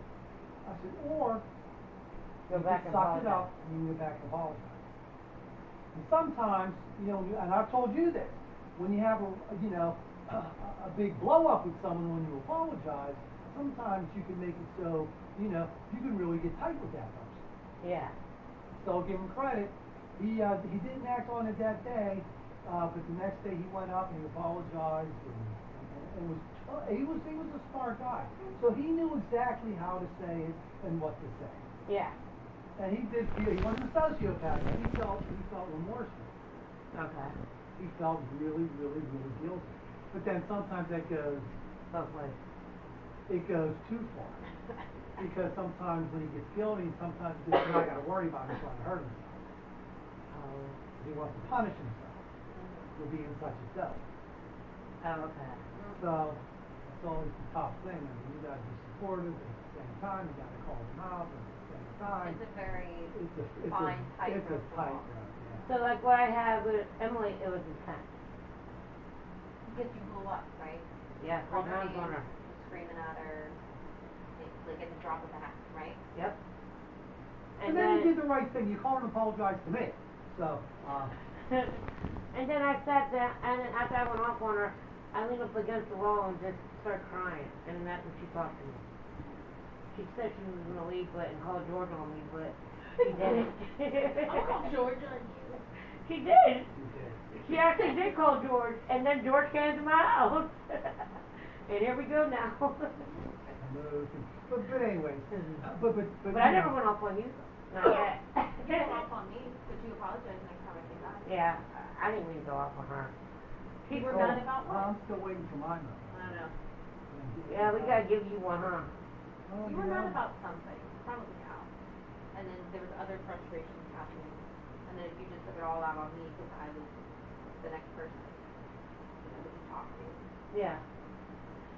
But the whole point about Aubrey's story, about her person she knows, my story about this fellow I work with is you're seeing the recurring themes. You know, the reason why it's a disorder is, so what's the problem? What problems does it create in someone's life? And you can see that people act in a very self-harmful way when it comes to managing relationships. Now, of course, other people get hurt. Yeah. But ultimately, the person who's most hurt is the individual with the borderline personality.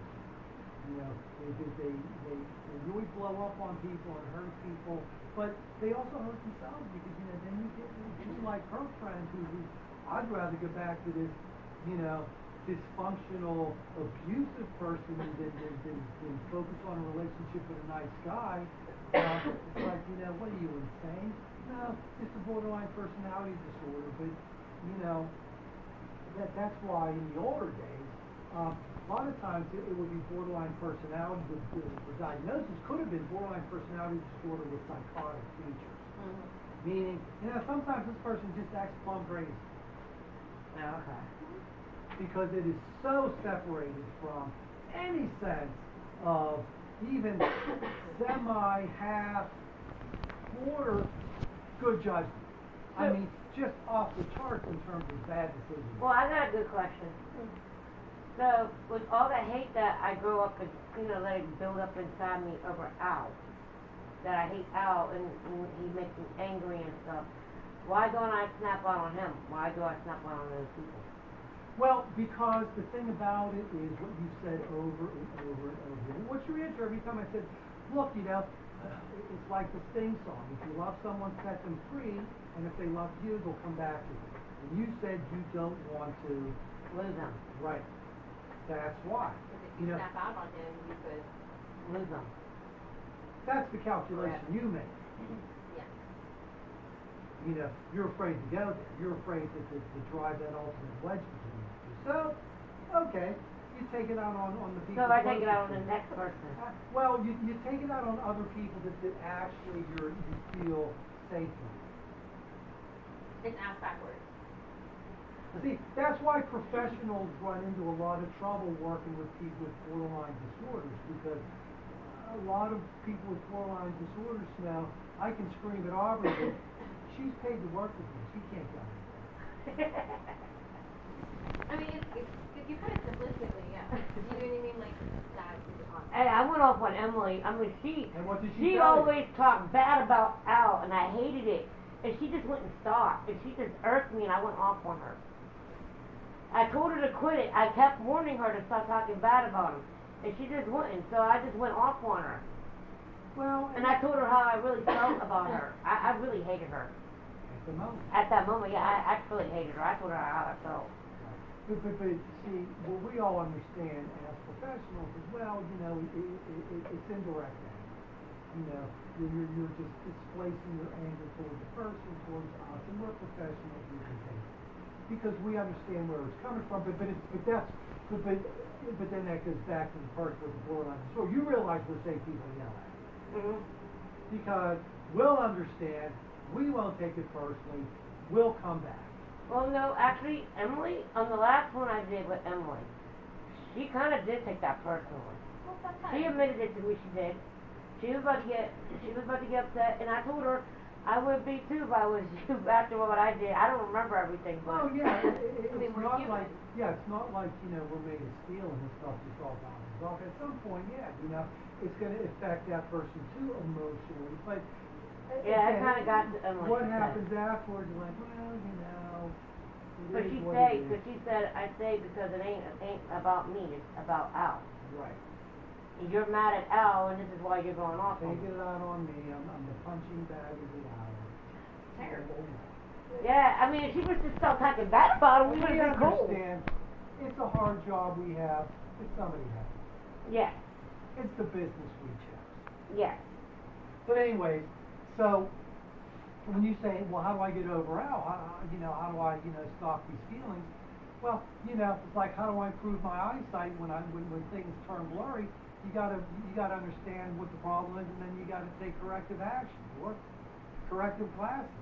And so you really have to work at understanding, and I think you're getting there, what the problem is. And that's why, like I said, asking people without a borderline personality disorder for advice, that's why no one's ever going to see it your way, because none of these people have a borderline personality disorder that like you do, and no one's fixated on L like you are. That's why you're never gonna get people who are gonna see this the way you do. So you have to learn, so how am I, not why are people, how come no one's seeing it my way as much as how come I'm not seeing it their way? Yeah. Yeah, because I see Al different from how everyone else sees him. Exactly. So that's like, Even B-Pro did warn me once to stay away from him. see that's But why, I wouldn't listen to him. Right. That's why, oh look, this printer doesn't work. Look how blurry all these words are. You're saying, what are you talking about? I can see this no problem. It's like, you're crazy. These words are all blurry. Hey, that's me And sometimes then in you're the gonna car. say, dude, you need glasses. No. I need mine. So again, it's not, well, how come we don't see him the way you do? It's how come you don't see him the way we do? Yeah. That's what the disability So is. why- That's why it's a disorder. Okay, so what's my actual target for him? Why I'm so drawn to him? How can I figure that out? Can you take a guess? What do you think it is?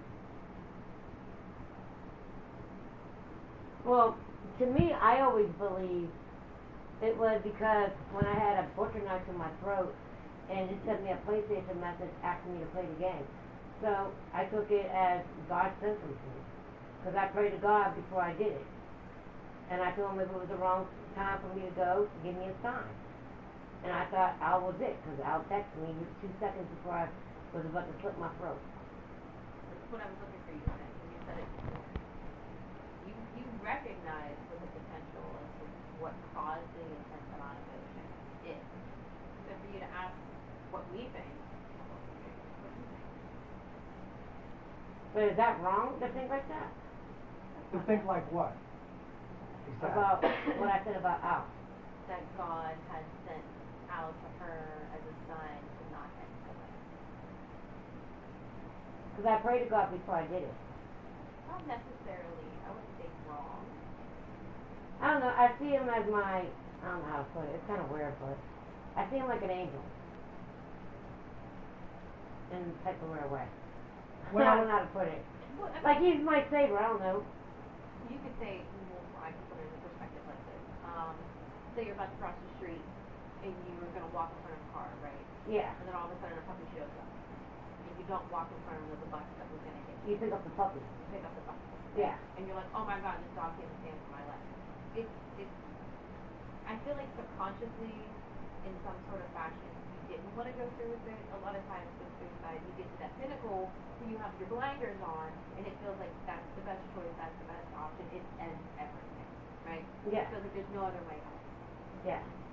So when something interrupts that, there is a lot of emotion attached to it, right? Like, Yeah. you might not be saying it or thinking it, but you're like, oh my God, thank God I'm still here. Yeah. Then you're like, well, if it wasn't for him, I would be dead. So Yeah. I have to give everything to him. I have to give everything to this puppy. This puppy's my hero. I'm going to put this puppy on the front of all the magazines.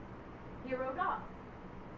Hero online thing, whatever you were calling it. Best friend? That's right. Yeah. It's this person. Yeah, out. Yeah. Because the explanation is far more, because I don't know what the answer is. Mm. What are the possibilities? Well, I gotta think something's far more possible is that was a coincidence, Mm-hmm. not cause and effect. Correct. But listen, when you're saying, you know, why do I like him so much? We've answered that question. Okay? Well, because, you know, he was nice when you first met him online. He Yeah, was nice, yeah. he was friendly, he was respectful, he seemed to care about you. In other words, you know, compared to anybody else you've ever known, he was so different. He was so much better. And he was. Remember how he said, you know, compared to Wilton? Welton. Welton. He said his name wrong all the I time. always get that name. He always says Welton. it wrong. Well, I like that name, Welton. Wee Willie Welton. But you got Welton, who was like at a 0, and then remember, oh, Al was like a 10.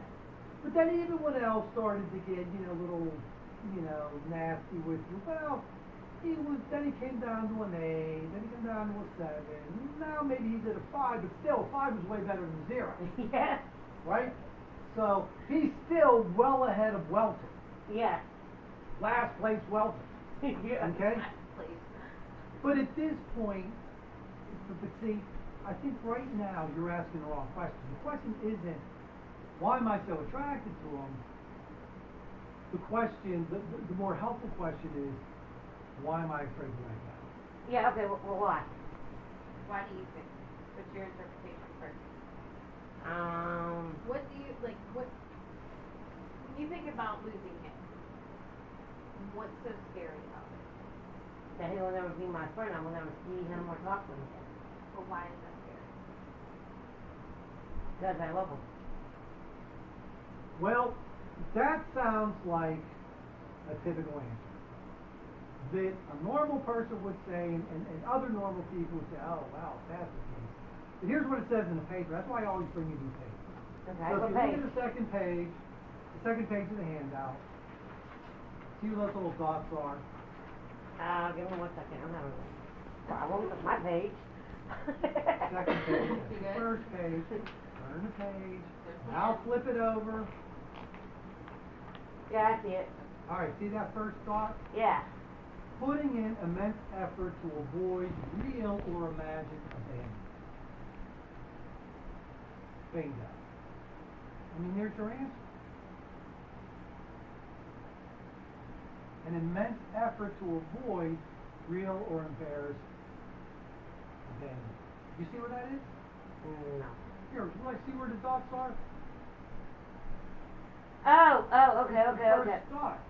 You said dots. I'm looking for more than one dot. Yeah, where's the dot? The bullet list. Okay, I see it now. Okay, I see it. Those little Putting in dark circles. immense effort to avoid real imagined abandonment. Okay. I mean, that's it.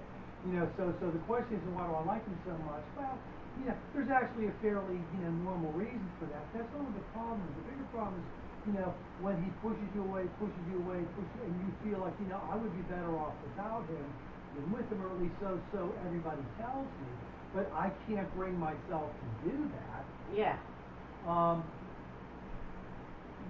It's this desperate effort to avoid abandonment. Okay. The guy I was telling you about, who went off in the pharmacist, that guy. Mhm. So, you know, this stuff, I told you lots, this stuff, person isn't exactly only born with this. There's usually a childhood that creates this. Okay. Okay, so this guy, his mom was a nurse. He had a sister who was a nurse. He had a brother who was some kind of professional, you know, white collar professional. So the point is, and like I said, he was smart. Okay? So the point is, these weren't dumb. He wasn't from a family of nitwits. I mean, these were bright, intelligent, professionally successful people. Yeah. Okay? So he always used to tell me, oh, my mom, she would always invite me to something, invite me. It's like, well, this sounds, I would think to myself, he's exaggerating this. Again, I was fairly young in this world. But I started working with this guy, remember it was like late summer. So now, we're into like mid-October. Okay. I've been working with this guy for a couple of months. And at this point, we have a bit of rapport developed, right? He goes, George, it's mid-October, another 7 weeks, Thanksgiving's going to be here. Yeah. Wow. So what's Thanksgiving like for you? He said it's going to be the same thing every year. My mom, and it's going to, mark my words, it's going to start any day now, where my mom's going to tell me, I want you to come over to the house for dinner, for Thanksgiving dinner, and then the next day she's going to tell me I'm not allowed to come. The next day she's going to tell me she wants me to come. The next day she's going to tell me I'm not allowed to come. I'm telling you, this is going to happen every day, starting in mid-October, all the way up until Thanksgiving. I said, well, I'm thinking to myself, yeah, well, we'll see about it. Sure enough. It was? Yeah. His mom calls him, and I was actually there when she called him on the time. You know what, I made up my mind, I don't care what your siblings say, I want you to come over to the house for Thanksgiving. If it's not there, you never get to come over. And the next day, well, your sister called me, and she said she's not coming over or bringing over the baby if you're there, so you know what, I decided maybe you shouldn't go. And then she calls the next day, well, you know what, I told her, you're being so childish, so I want you to come. And then the next day, well, you know what, your brother said he's not coming if you come, so, and he won't bring his wife, and she's never been here, and it actually worked out exactly the way he said it. Every day. He was either being invited or disinvited. And it happened all the way up through Thanksgiving Eve, he was supposed to go. Did he get to go? Thanksgiving Eve, he was supposed to go. So no. Thanksgiving morning, Mom was supposed to come pick him up because he didn't drive. She never showed. Hasn't that happened to you? Yeah. No one told you, promised you? Yep. And he said, I knew what would happen. That's the way. Well, she's different. No, she's not different. Yeah, because, what was different about this was a recurring pattern.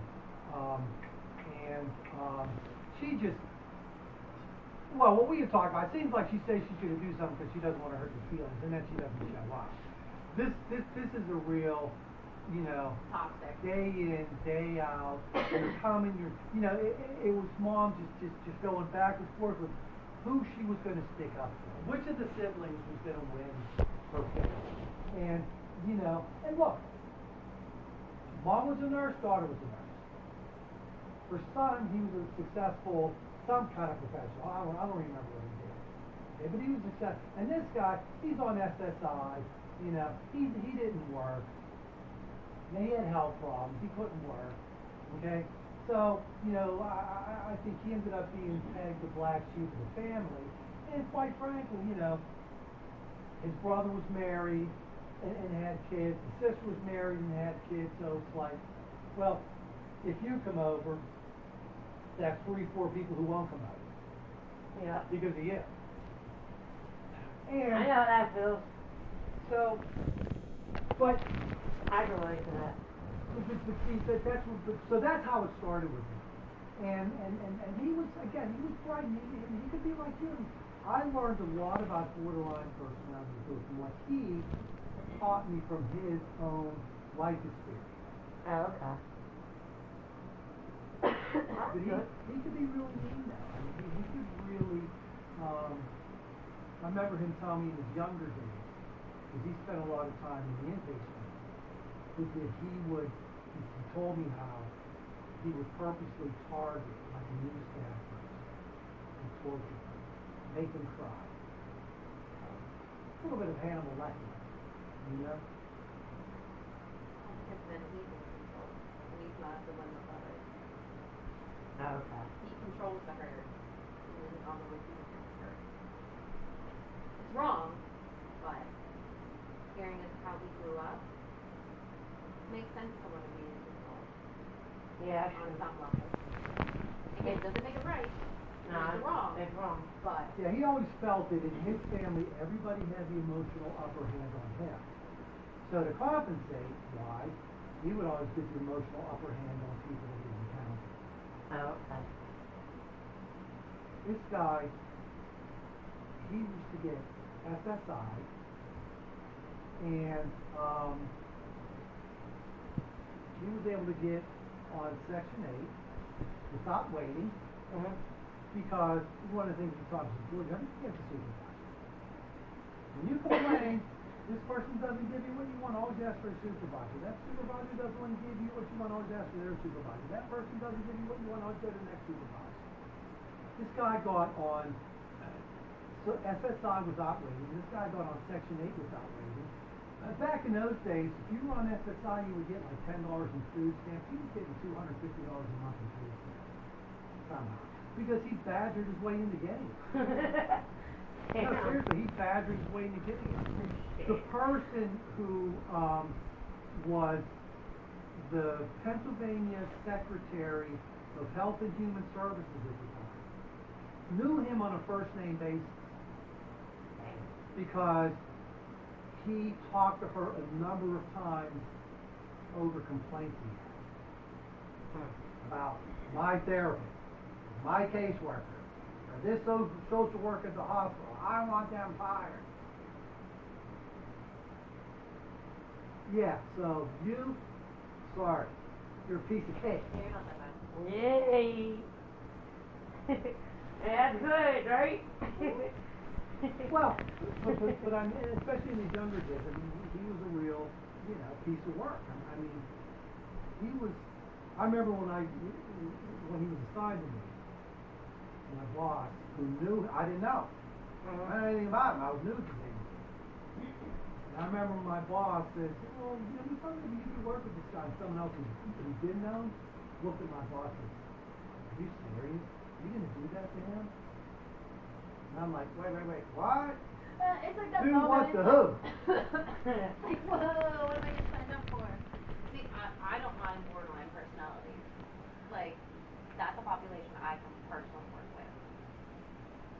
Well, Because I've had experience with it on a private level. My doctor says I'm bipolar because of mood swings. But borderline and bipolar get misdiagnosed all the time. Because they're very similar. Yeah, I don't know, but he says I'm bipolar. So he marked it in my chart that I'm bipolar. well, Your PCP. Yeah. I don't Listen, know. I'd rather work with borderline personality than people on meth. We'll put it that way.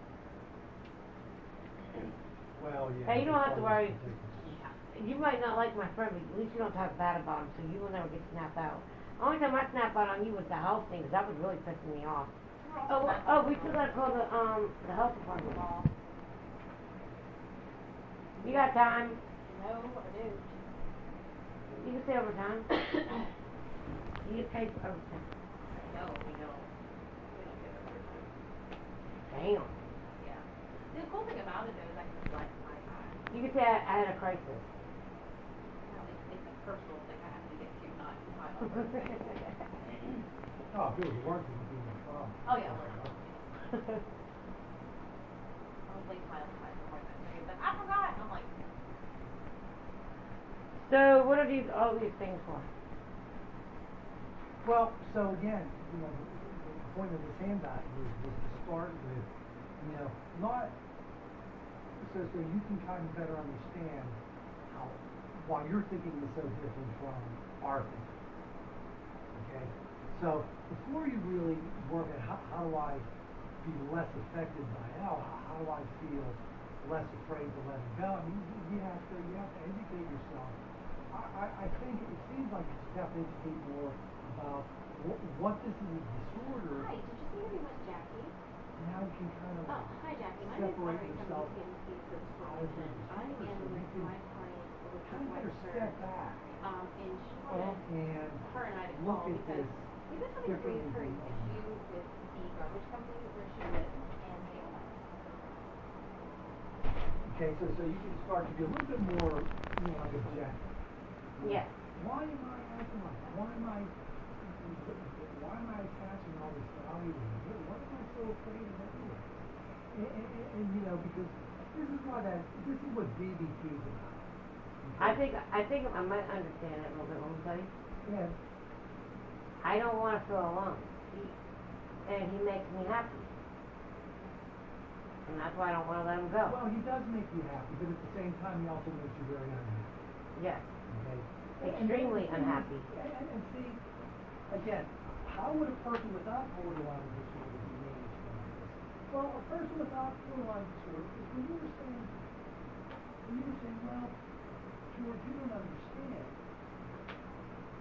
I want this to get back to the way it was. We would get online, we would play this game, or we would play that game, and then we started talking.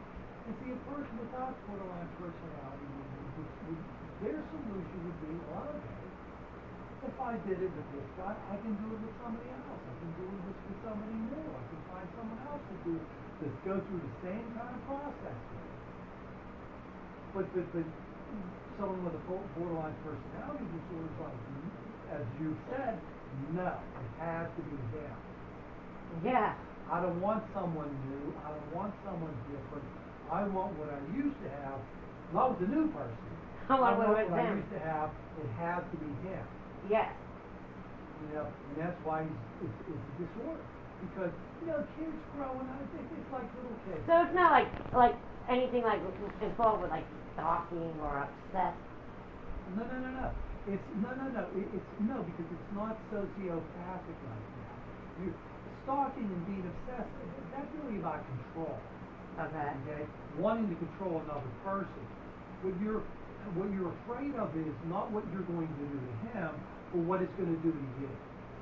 Because this abandonment, it takes on, this very disproportional level of fear. Okay. Okay? So, what really would happen to you if Al wasn't your friend anymore? Oh my God, that's the worst thing imaginable. It would be like, I'd rather live without food. I'd rather live without water. I'd rather live without air. I'll be a fish in the sea. I'd rather do any of that than live without air. How's this guy adding to you? How's this one person you've never met? How would he possibly mean so much to you? And that's why it's disorder. It's like, I don't know. It just is. He means the whole entire world to me. Exactly. Alright, I called and left a voicemail. Alright, thank you. Because I called the one person, she said, I can't handle this. And then I went to a manager, and the manager's like, I don't know if I can handle this. And then I went to a supervisor, and then of course the supervisor.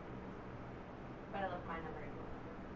Oh, you should have just called and asked for what the fuck was her name? I'm sorry, maybe you should have called yourself. Yeah, why didn't you call? I wanted you to do it with me. You start walking. No. Exactly. You took control of it, so what the hell? It's not a problem for me. Exactly. Who are you saying manipulator around here? Right? I was just gonna say she manipulated. Hey! You the one who went outside. I thought you were gonna put it on speaker. Yeah, that's why you like Elle so much. You're picking up some lessons from him. Yeah, I'm learning a lot from him, I guess. You wanna meet next Wednesday? Yes, you On the 21st. You got Elle and you're El Studente. Right. Alright, what time? The 4th, no, the 21st. What time? Around 11. 11? Okay. Yeah, it just depends on when I leave the office, but you'll have plenty of time with me. Okay, so 11:30? Let's just put 11:15. I'll meet you in the middle. Like 11:15, perfect. Oh, they they updated Epic, so now to sign it isn't horrible. It's great. You can just touch it and go. Dang. Literally, that was the most exciting thing I had going on Thursday. That's good. Yay! Thank you for humoring me. Oh, you're welcome. Listen, when you sign it, you're gonna be like, hot damn, I can sign my whole name. I don't Uh-oh. want to. No, she goes by EW. Yeah, there you go. Easy way. Yep, yep. Would you have those fun? Oh, My ears go numb when I hear whining. Yeah, Yeah, it doesn't register. It doesn't register. That's why they go numb. Yeah, I pulled down and played too. Did that work? Maybe. Yeah, I can't guarantee it. But why is it telling me I register? If she falls down the steps. Yeah. Was she right there then? Well, you ain't whining then you're moaning. I'll be like, oh shit. Well, your leg might be broken, but your fingers fall out. Then I have to call the ambulance and shit. Yeah. And your plan is She's got a off. phone. She can call 911. No, I don't got a phone. You got a phone. I can't reach it. George is still here. I'll just throw it on George. You can use my phone. Here. Dial 911. Oh, you wouldn't even call 911? I wouldn't even go so far as to dial the 9. Oh, that's excellent. Yeah, look at the fancy new bottom. Like we signed down there now. Just touch the screen. Just touch the screen. Oh. Use your pinky. Touch the screen. Alright. My laptop and then. Don't break it. No, it goes like that. If you're trying to break it, just get out of town. Right. Oh, wait. It's good. Okay. I had a meltdown for a second. See, you have come miles. See, it don't work right.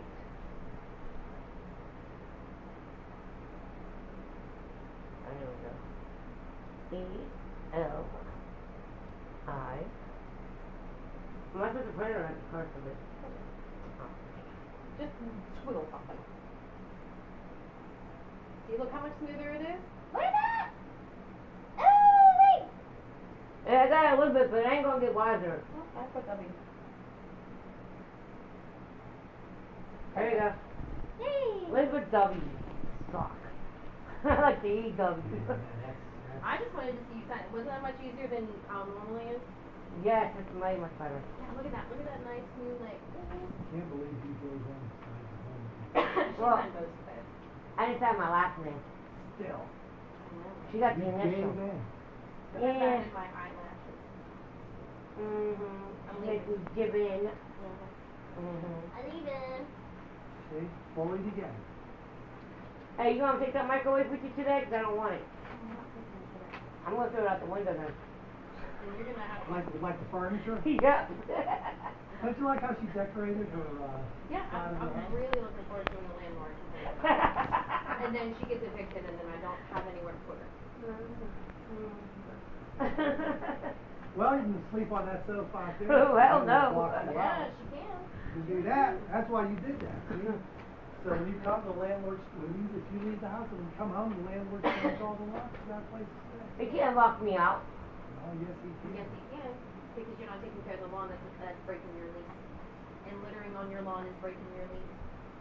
So But he ain't taking the damn litter and garbage out there that's been sitting there for 6 months.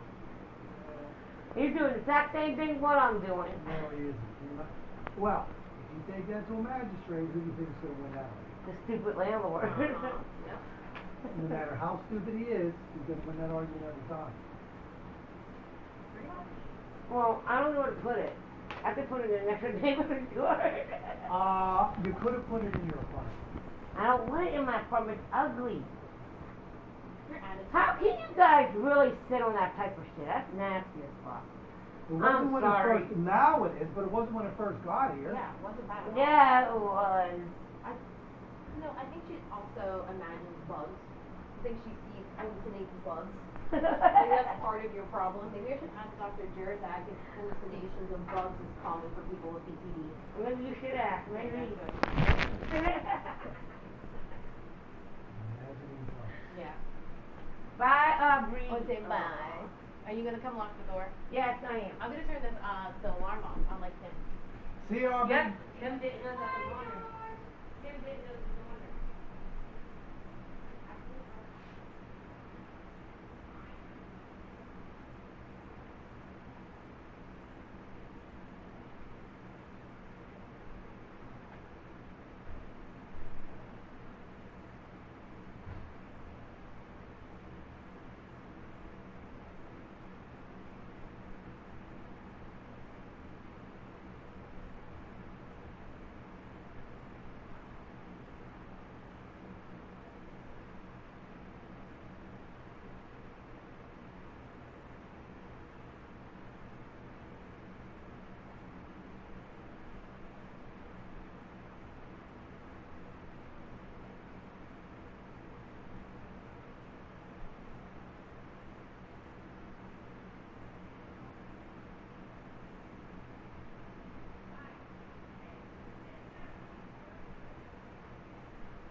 That was a joke.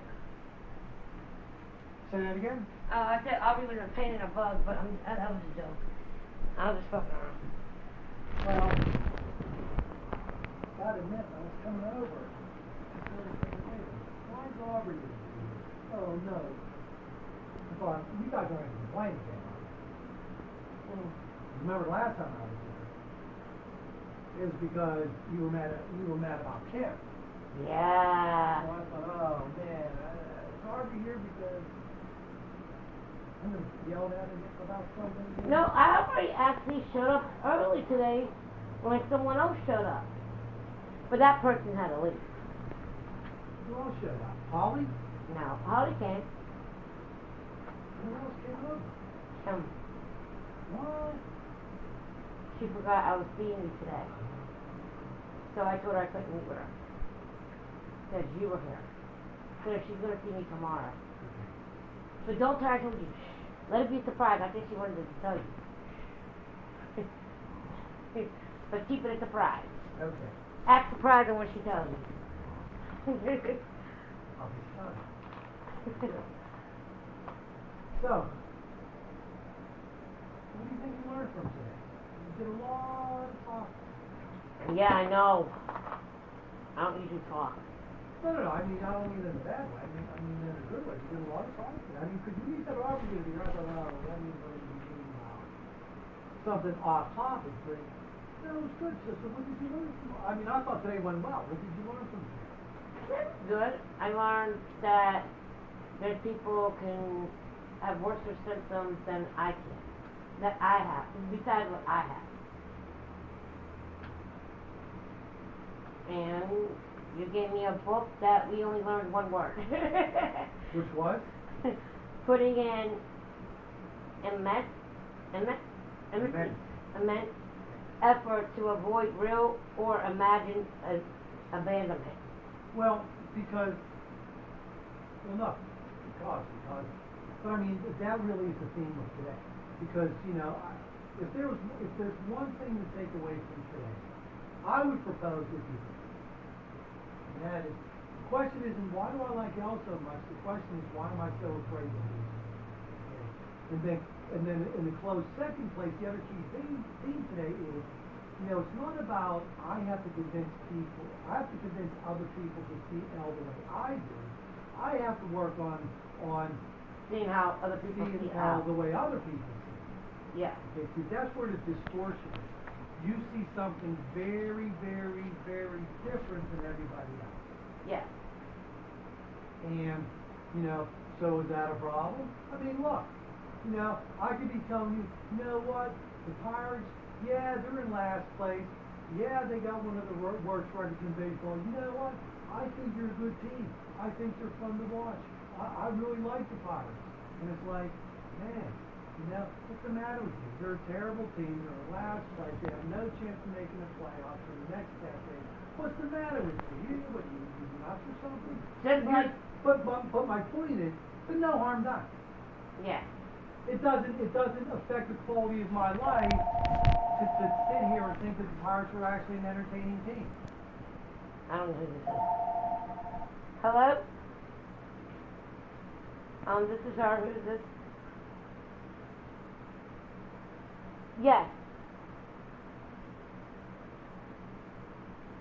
Oh, yes, that was Aubrey, my caseworker. Yes, she called you guys. Yes. It's been like going on almost 7 months. The next month will be 7 months that my trash has not been picked up, and it's still sitting outside where it needs to be picked up at. I'm in the city of Pittsburgh. Yeah, my caseworker has called there many times telling them, and they just don't come pick it up. And I don't know who's responsible for it. If it's like the landlord.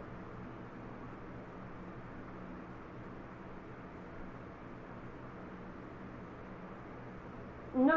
I have it where the landlord exactly told me to put it, and where they also told my caseworker that the city of trash people, they told me. But they're saying that this big truck that they have that you go around collecting trash doesn't fit up my hill. But that's a lie, because they used to come up here, back here, and Aubrey has seen them. The one that called you. We both witnessed that the big trucks used to come back here. Cause my house next door to me, the lady over there, she was getting her trash, and mine was getting picked up then. But when she moved, that's when everything stopped with the trash. I don't know what they've done to the landlord. My caseworker, the landlord doesn't talk to them as far as I know. You would have to ask Aubrey, because me and my landlord, we don't really get along, because I called the health department on him before.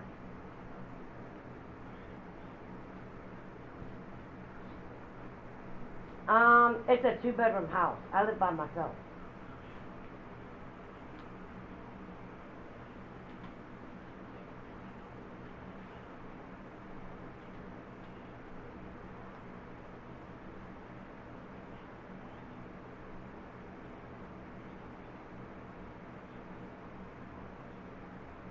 Well, is that like a health hazard?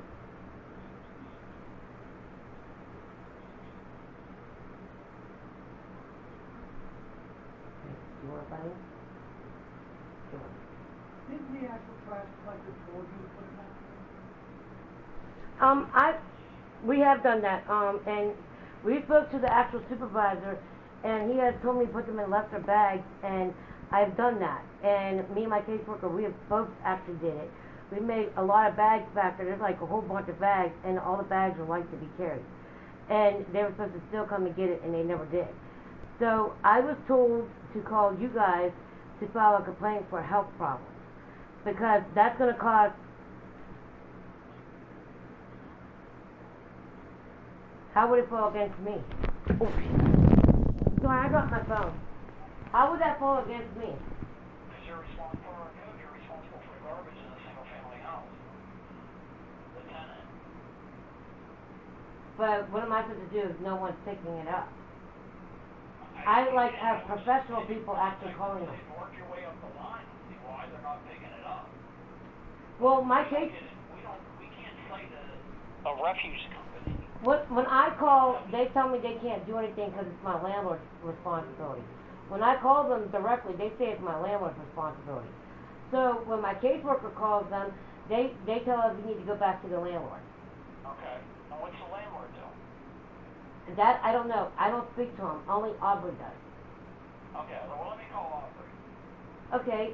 And I also wanted to let you know, I did talk to someone before, and his name is Ian, Gillie. Yeah. He knows also about the trash, but I got him involved with some other stuff that was wrong with the house. What's the address for it? It's 435 Parson, Parson Street, Pittsburgh, PA, 15204. Alright.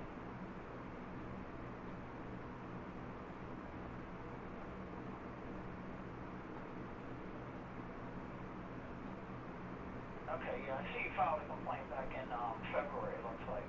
Yes, Okay. February 10th. Yes. So, alright, I'm gonna follow up. I'll reach out to Auburn. Let's see where that's going with the landlord. Okay. We don't mediate between, that's for you guys to figure out with the refuse company. Well, I was referred to call you guys. That's what I was referred I to. understand. You were referred to us. I'm just saying, our power would be, we'd have to cite you, because our code says garbage is under the domain of the tenant in a single-family house. And if you're saying, well, the garbage company's not picking it up, it's for you guys to figure out why and come up with a resolution. Okay. Okay? But I'll call Aubrey and let her know that also. Alright, then, thank you. Alright, Bye-bye. I don't know, so, I guess it's my fault that my trash is not being picked up or something? No, what he's saying, see, I thought you were actually talking to someone from, That's the health department. yeah, I thought you guys were calling, the city of Pittsburgh trash department. No. To say, how come these guys aren't coming up here? Cause did you see that? I don't know if you noticed this, but there was, in the news for 2 or 3 days, there was this video that somebody took, the garbage truck came Yeah. and to pick up garbage at this house. Well, they were driving down the street picking up trash. They get to this lady's house, and and the lady come out and they said, "Oh, we're not taking your trash because the garbage can's too heavy." And so she walked over, she picked up the garbage can and emptied it into the truck while these 2 guys stood there and watched her. So this lady's neighbor videotaped the whole thing, on his phone, video recorded on his phone, and then all of a sudden, it's out on the news. Look at these 2 guys saying, refusing to pick up this lady's trash because they said her garbage can was too heavy for them to lift. And this lady walks up with a trash can and no problem picks it up and empties it herself while both of these guys just stand there and watch. So I thought you were calling the trash company to say, hey, these guys aren't backing up in the alley to pick up the trash, and now my landlord's getting on me about this growing pile of trash. Yeah. I tried to pull it out in the front where it would be a lot easier for the truck to get to, but the guy said, we don't pick it up from there, you have to bring it out to the back, and ever since I've been putting it in the back, they've never come here to pick up. I thought you were talking to someone at the trash department. I didn't know. Yeah, the health department, they got nothing to do with it. But that guy said it made perfect sense. Yeah, I don't know who did that, but that was the wrong move.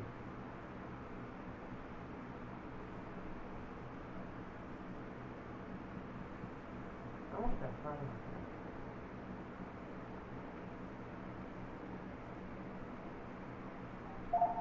Hello?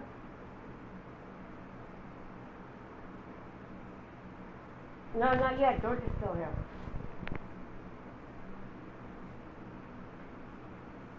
No, he leaves at 4 o'clock.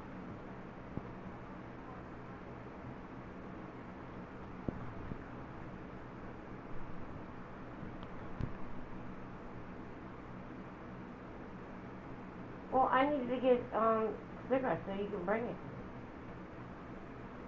You a bitch.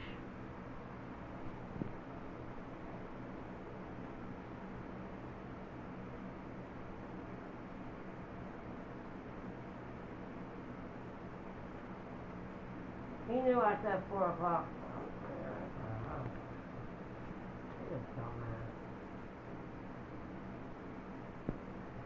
See, there's that command and controlling shit again. Was it Welton? Yeah, the little fuck boy. You want to get coffee with somebody.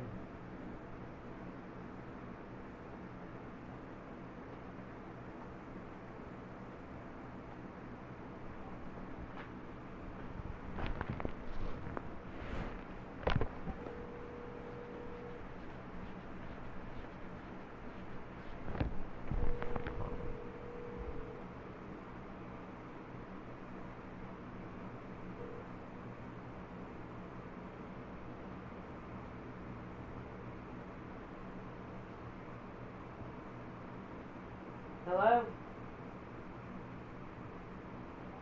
What, you don't want to talk?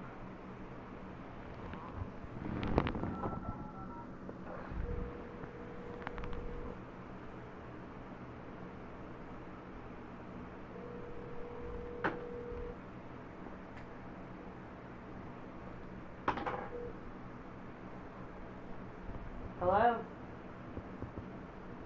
Well, why did you pick it up? They answered, we don't talk.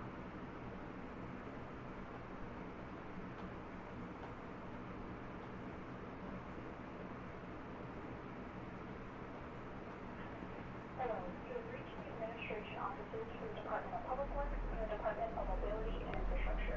If this is a true emergency, please hang up and dial 911. If you are calling to report a missed refuse pickup, to report a pothole, to address concerns relating to our parks maintenance, or any other requests relating to trees or tree branches, please call 412-255-2621. If you are calling to ask about residential or commercial permits, including demolition and land operations permits, please contact the Department of Permits, Licenses, and Inspections at 412-255-2175.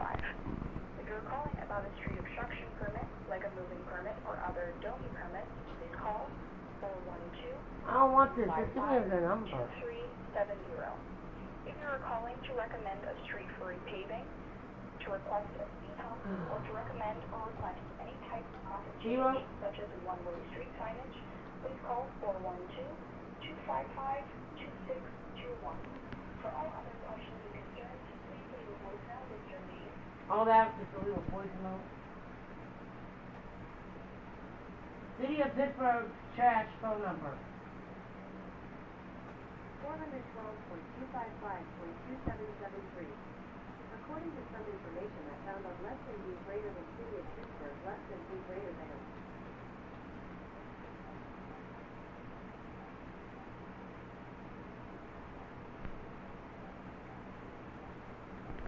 We'll go call and find out.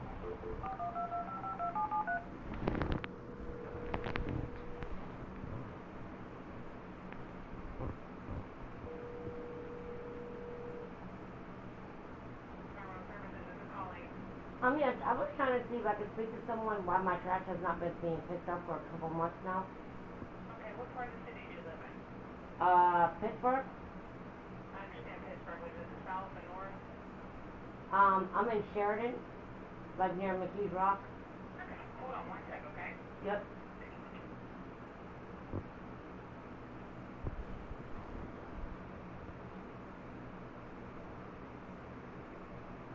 This would be east, right? Or west? I think it's more west. West. West. Oh, okay.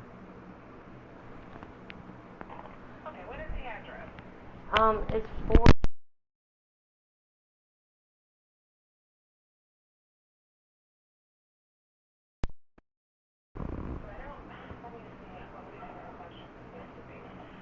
Regular size cans and that you're using, and they never left a notice or anything at the door? No. Okay. I have, like... It got picked up today. Yeah, it should have been picked up. Yeah, my trash has not been picked up for 7 months. Next month will be 7 months. Okay, let me check something here real quick.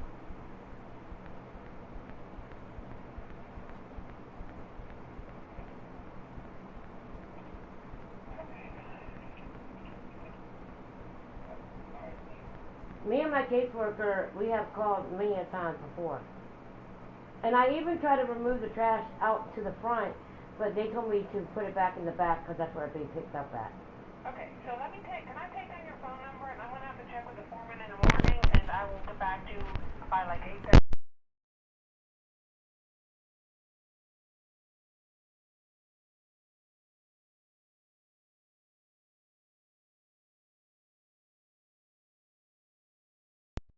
Alright, bye-bye. Bye, Colleen. Colleen. You want to write that down too? So I'll read on. That was the trash people calling. I can't text her. I would text her, but I don't have no way to text her. I have no phone. House phones don't text. Wait, what do you want me to do? If you would text Aubrey that I'm supposed to call in and she's going to look into it.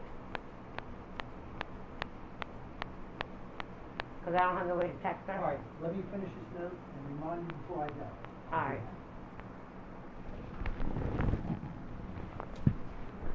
Just remember calling just in case I forget. I might forget it.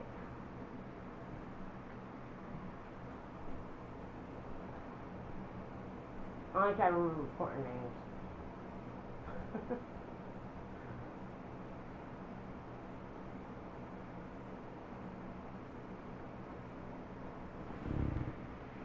Yeah, Holly was here when they were coming to collect trash on the main street up there in the front, but not in the back.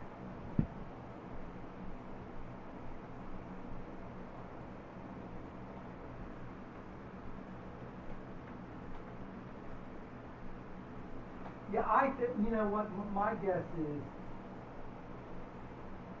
when there were, like, at least a couple, like you and somebody else living back here, it was kind of worth for a while to come back and pick up the trash. Yeah. But since you're here by yourself, you're just a single person, no, we don't need to go back here today, we don't need to go back here, we don't need to go there this week, we don't need to go there next week, and then they just Don't go anymore. You just drop off their Radar.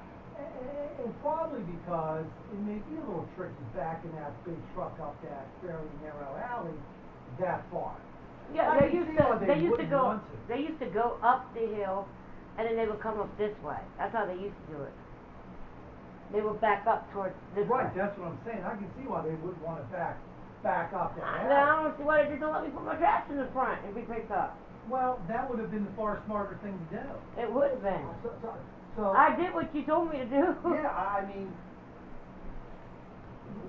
that was just stupid for them to say, no, leave it in the back, knowing full well we don't want to have to go back there. I don't know why they wouldn't have just told you, hey lady, do us a favor and just leave it out in front, we'll just snag it when we're going up the hill.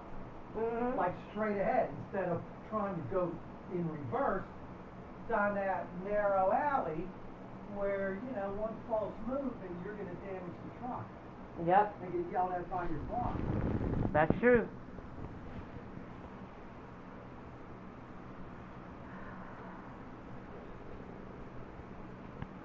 I mean, wouldn't it be the landlord's job? I thought. So like when I rent at other places, it's always the landlord's responsibility, not mine.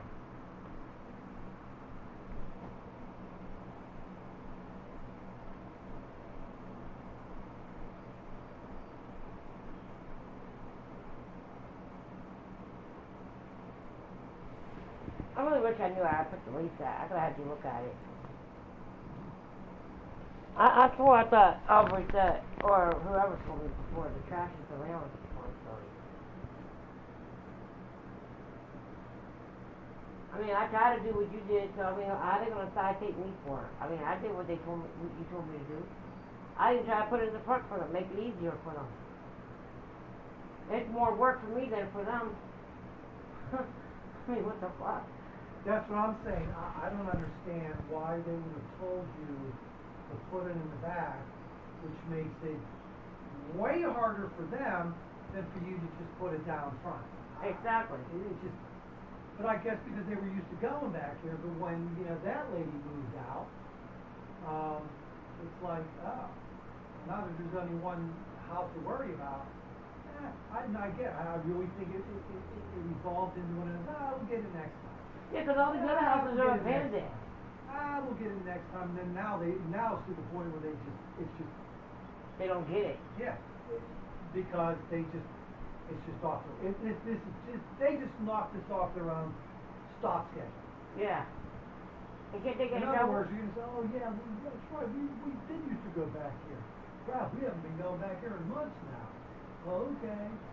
I'm sure that's what the boss is gonna hear from the guys who are driving that big truck. Mm-hmm. We're gonna hear something just like that. But then it's going to be my responsibility. It's going to be my fault because the trash ain't being picked up. What am I supposed to do? I do what I'm supposed to do.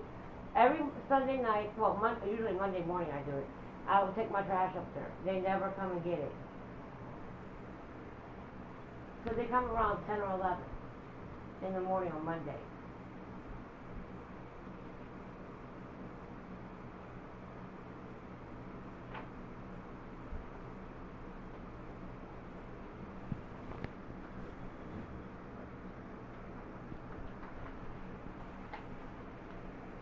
So, I don't know.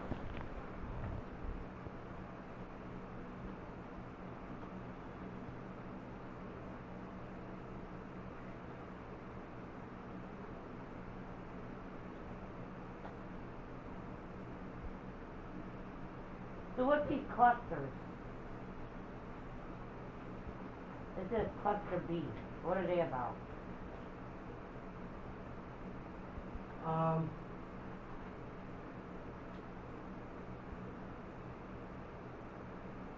Oh, so see where it says learn more about cluster DB personality disorders here.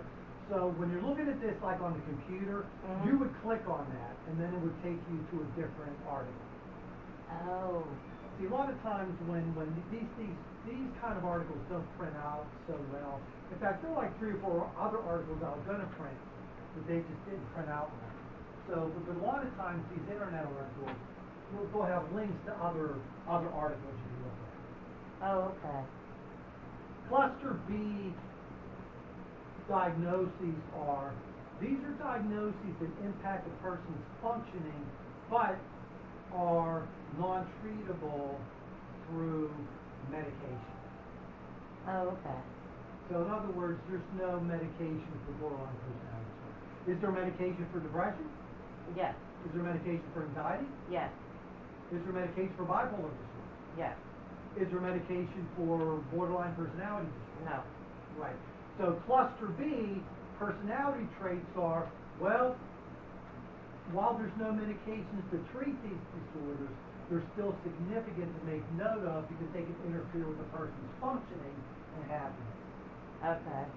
Well, their well-being. Yeah. Does that make sense? Yes. Actually, you gave me 2 different things? Yeah, there's like 3 or 4 articles that are all kind of bundled together, yeah. Okay, what to know about borderline personality disorder?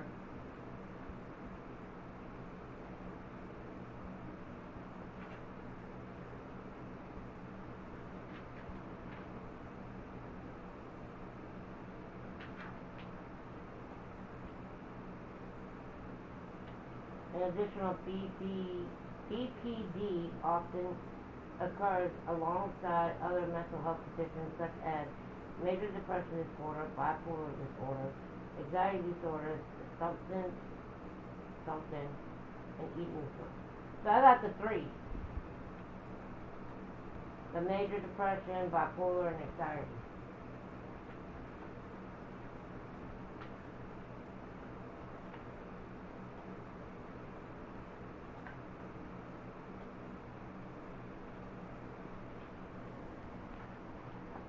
Ah, damn, I left my page. Okay, double share. Some people may be genetically prescribed to develop PPD with certain environment factors increasing the risk.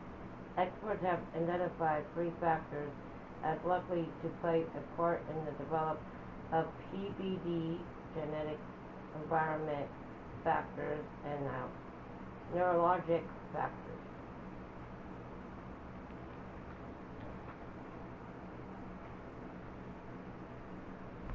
You understand what that means? Something, I guess. I don't know. No, not really.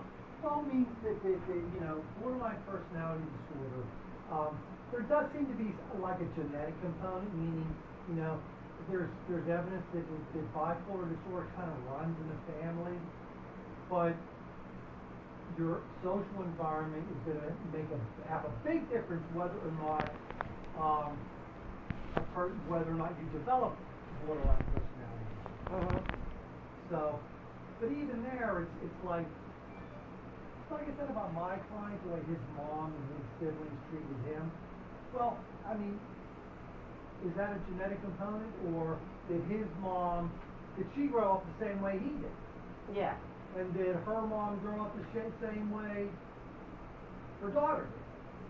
So is it genetic, or did it run in the family just because it's not the genes that were handed down, but attitudes and behaviors that just kept repeating itself from parent to child. Then the child grows up and have kids, and the parent treats the child the way they were treated, and that child grows up, and they treat their children the way they were treated, and that child grows up, so on and so forth. Yeah. See what I'm saying?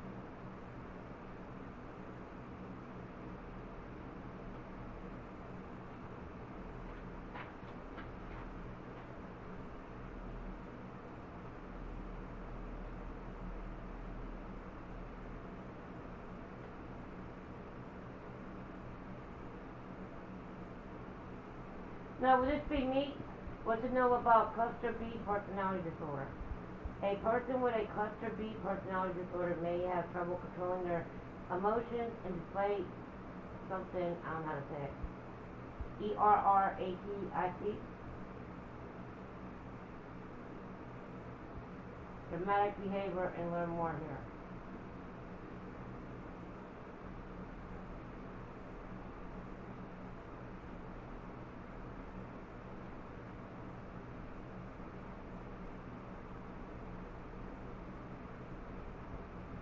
Obsessive love, what to do? That's not what I got, right? Huh? Say that again? Obsessive love, what to do? Oh, what to know, I mean. It says obsessive love, I don't know how to pronounce it. Disorder can be a symptom of an underlying mental health condition or due to a previous trauma. Learn more about its symptoms and cause. Would that be me? Hang on.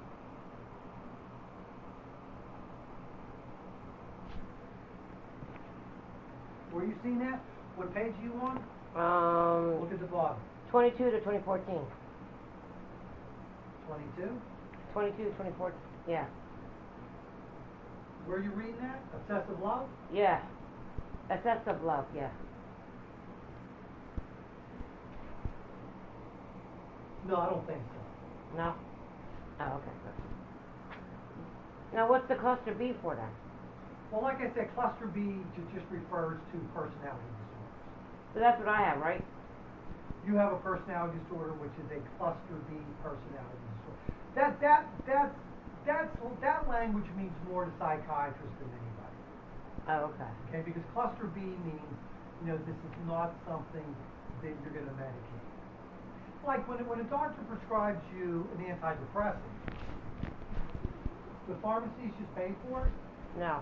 Well, what do they have to know? What's my symptoms? Well, not what the symptoms are, what the diagnosis is. Yeah. Okay?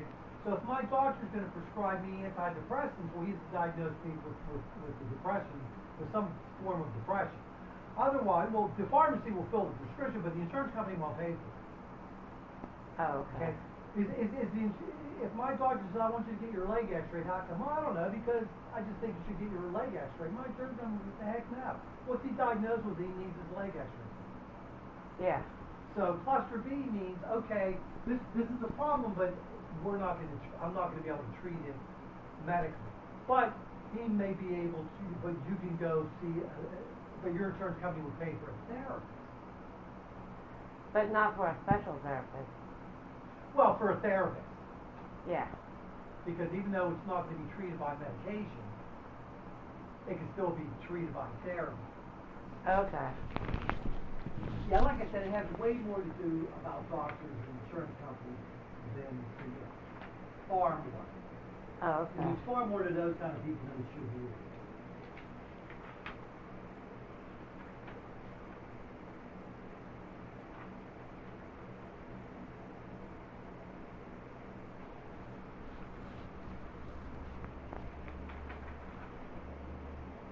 Relationships over social media.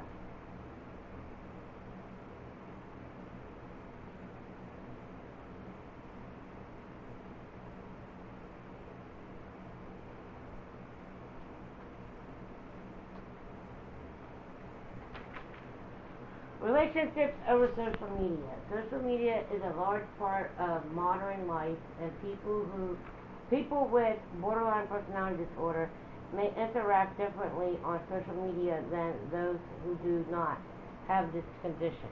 For example, one 2020 study found that people with this condition tend to engage more with others on social media and are more likely to regret posting on social media than people without this condition. This regret may come from not receiving the attention or type of attention, positive or negative, that the poster wanted. The person may also be more likely to regret an action because they did it impulsively. The study also found that people with borderline personality disorder are more likely to friend than unfriend or block other social media users. However, it also notes that people with this condition are more likely to befriend people who are abusers. So this greater tendency to unfriend or block other users may be an attempt to distance themselves from these people. Dispute having interpersonal challenges. People with borderline personality disorder are able to maintain a relationship network on social media. The study suggested that this may be because social media offers a better chance of connection with other people than outside of the website. And the social media allows people to reconcile. Here, you take this. What page you on? 5 to 24. EW? EW, yeah. You just gotta give me EW. Let's just stick with the easy. Yeah, Aubrey's the hard way now. She makes everything difficult. Oh, wait a minute. Not yet. Aw, damn. Now. I thought you were doing it. Now you're making me sign twice, George. Listen. Instead of you doing it the easy way, you know what you did instead? EW the early way. Yes. Soon. Yes, I did. Forgot what EW was supposed to stand. Easy way. Except you did it the early way. All right, listen. All right. So,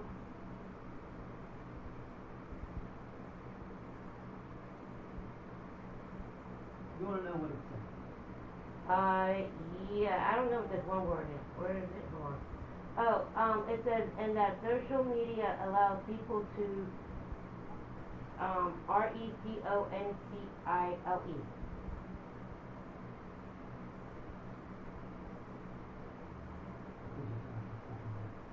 I'll be able to fix that. Damn, George, you're supposed to be paying attention. Oh, No, I'm on the computer. You don't pay attention all of a sudden. is it distraction? Yeah. I'm almost out.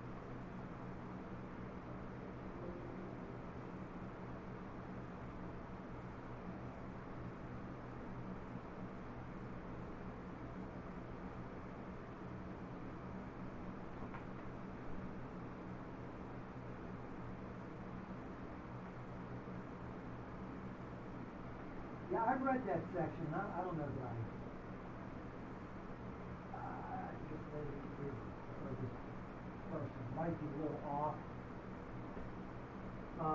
Okay.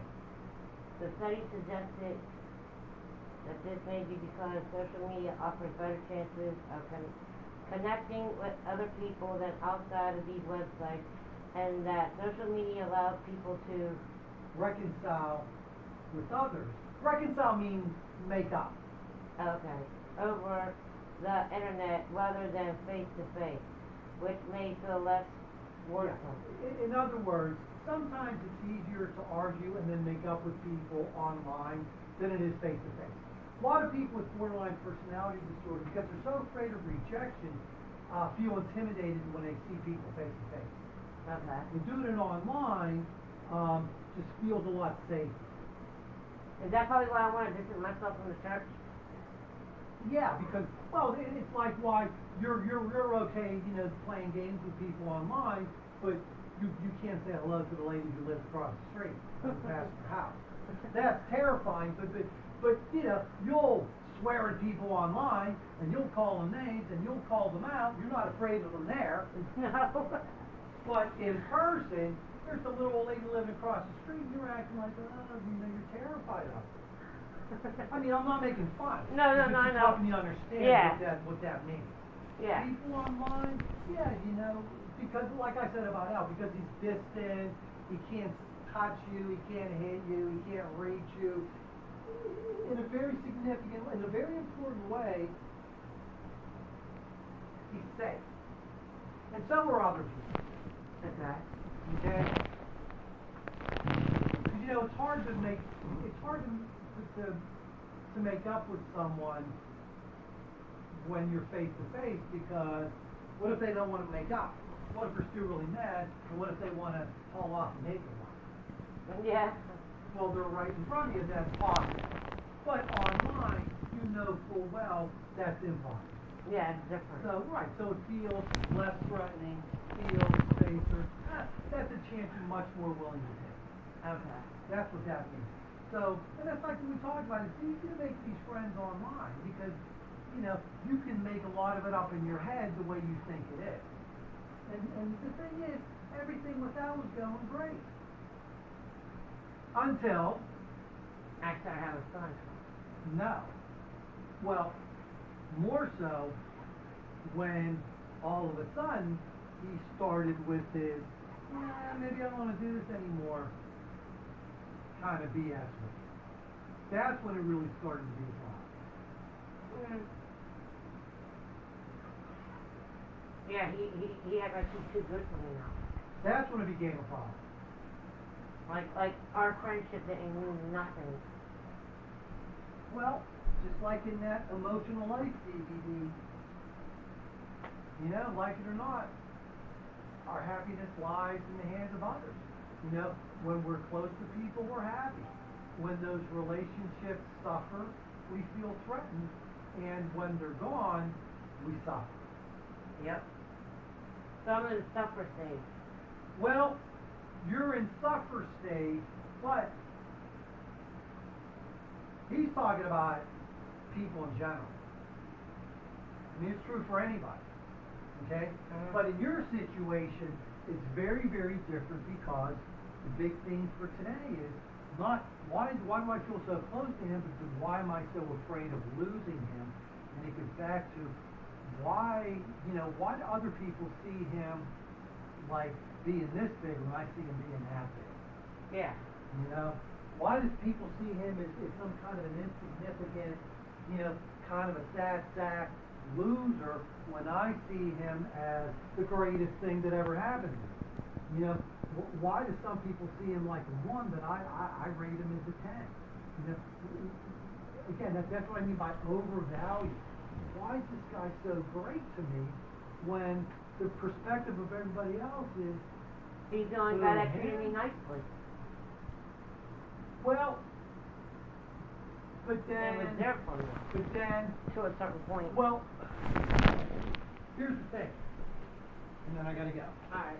He was the first guy who treated you like that, but you created in your head that he's the only one. He was the first one, okay? But it's not like he's the only one who ever will. Yeah. That's where you've really inflated his value. That's what I was saying. Look, you said, well, I don't want to see like you. And then you started talking, okay, you describing, of course, in a normal Friendship. Okay, if that worked with him, it could work with me. I don't want somebody. Why not? Because ultimately you don't trust is that lightning will strike twice. Yeah. Because my one and only chance to have a friend, it'll never work like this with another person. See, that's where people see. And then That's where it gets,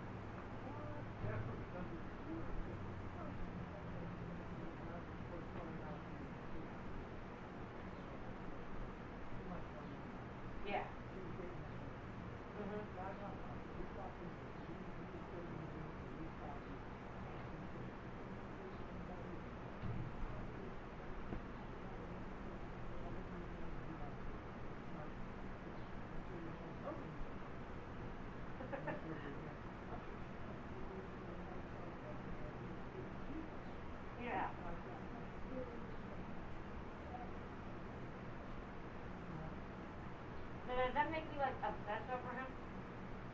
Absolutely. I mean, she's always done something to do with way down what is truly again, you know, because not one of these shows. I would say I'll never have another friend like that.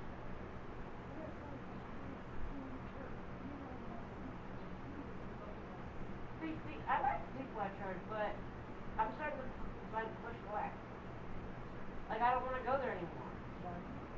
I'm gonna get too attached to it. Well, let's talk about that next time. Alright. Okay, because that's important. Because, you know, some of that person, not to mention like what's the power. Yeah, cause it's like I go there, I talk to them, but then like last week I didn't want to go to church. That was supposed to lie. And Erin, she's like kind of talking to me, no, she got me going. I didn't want to go there. She talked to me to do it. Alright, that's one we can send it for next week. Alright. I'll see if I can find time. Alright, are you coming back this week or no? No, I'll be back on Monday. Monday? If anything changes, so if I have any openings, I'll let you know. Alright, that's cool. Alright, that's cool. Alright, yeah, just call me. Don't text me. I don't have a phone no more. Alright, thank you, George.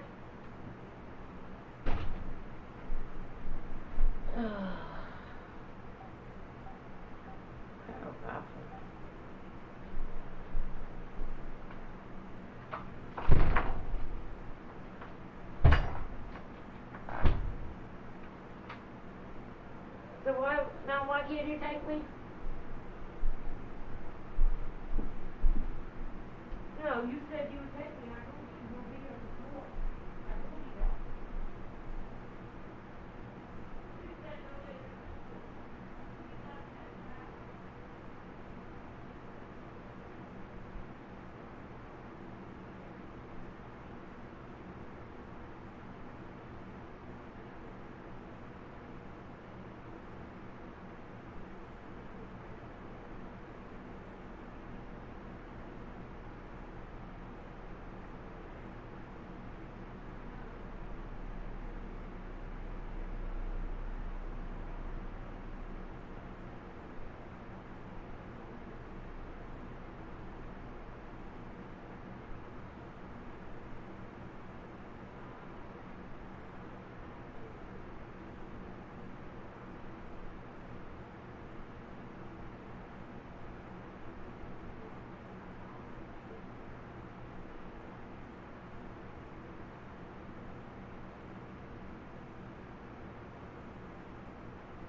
smoking my blunt. And I told her she was interrupting me smoking my blunt. And she's like, oh, well, you can smoke it with me if you want. I don't care. I'm like, no, that's cool. Thank you. I'll wait till you leave. No, Aubrey called me on the phone and told me to let her into the back. So I let her move. So I told her, I said, well, Miss Kim is here. She'll let you in. I had Miss Kim do it.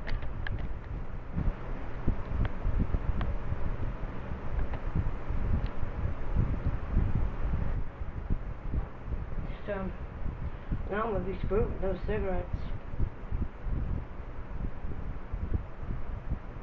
2, 4, 6, 8, 10, 12, 13, 14. Well, I got 14. I gotta try to make them last until tomorrow. You gotta come get me early in the morning.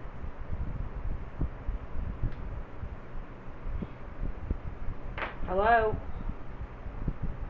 You hear me? I said, you gotta come get me early in the morning. I need cigarettes. I'm not waiting until you get off to work tomorrow to get some. I'm not gonna sit here and nick all fucking day.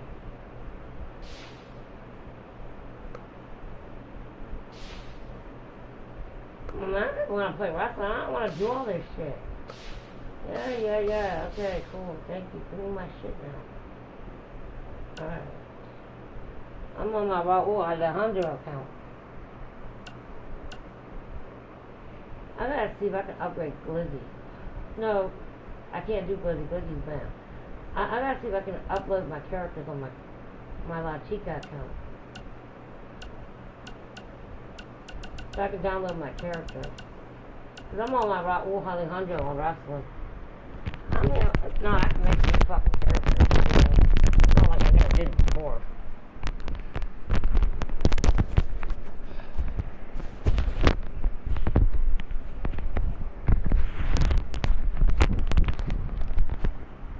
So, I don't know.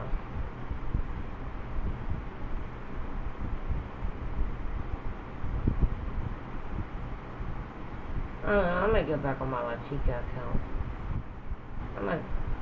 My La Chica account. That's what I'm gonna do, fuck it. I'm getting off my Rauw-Alejandro account. I said power off, you dumbass bitch.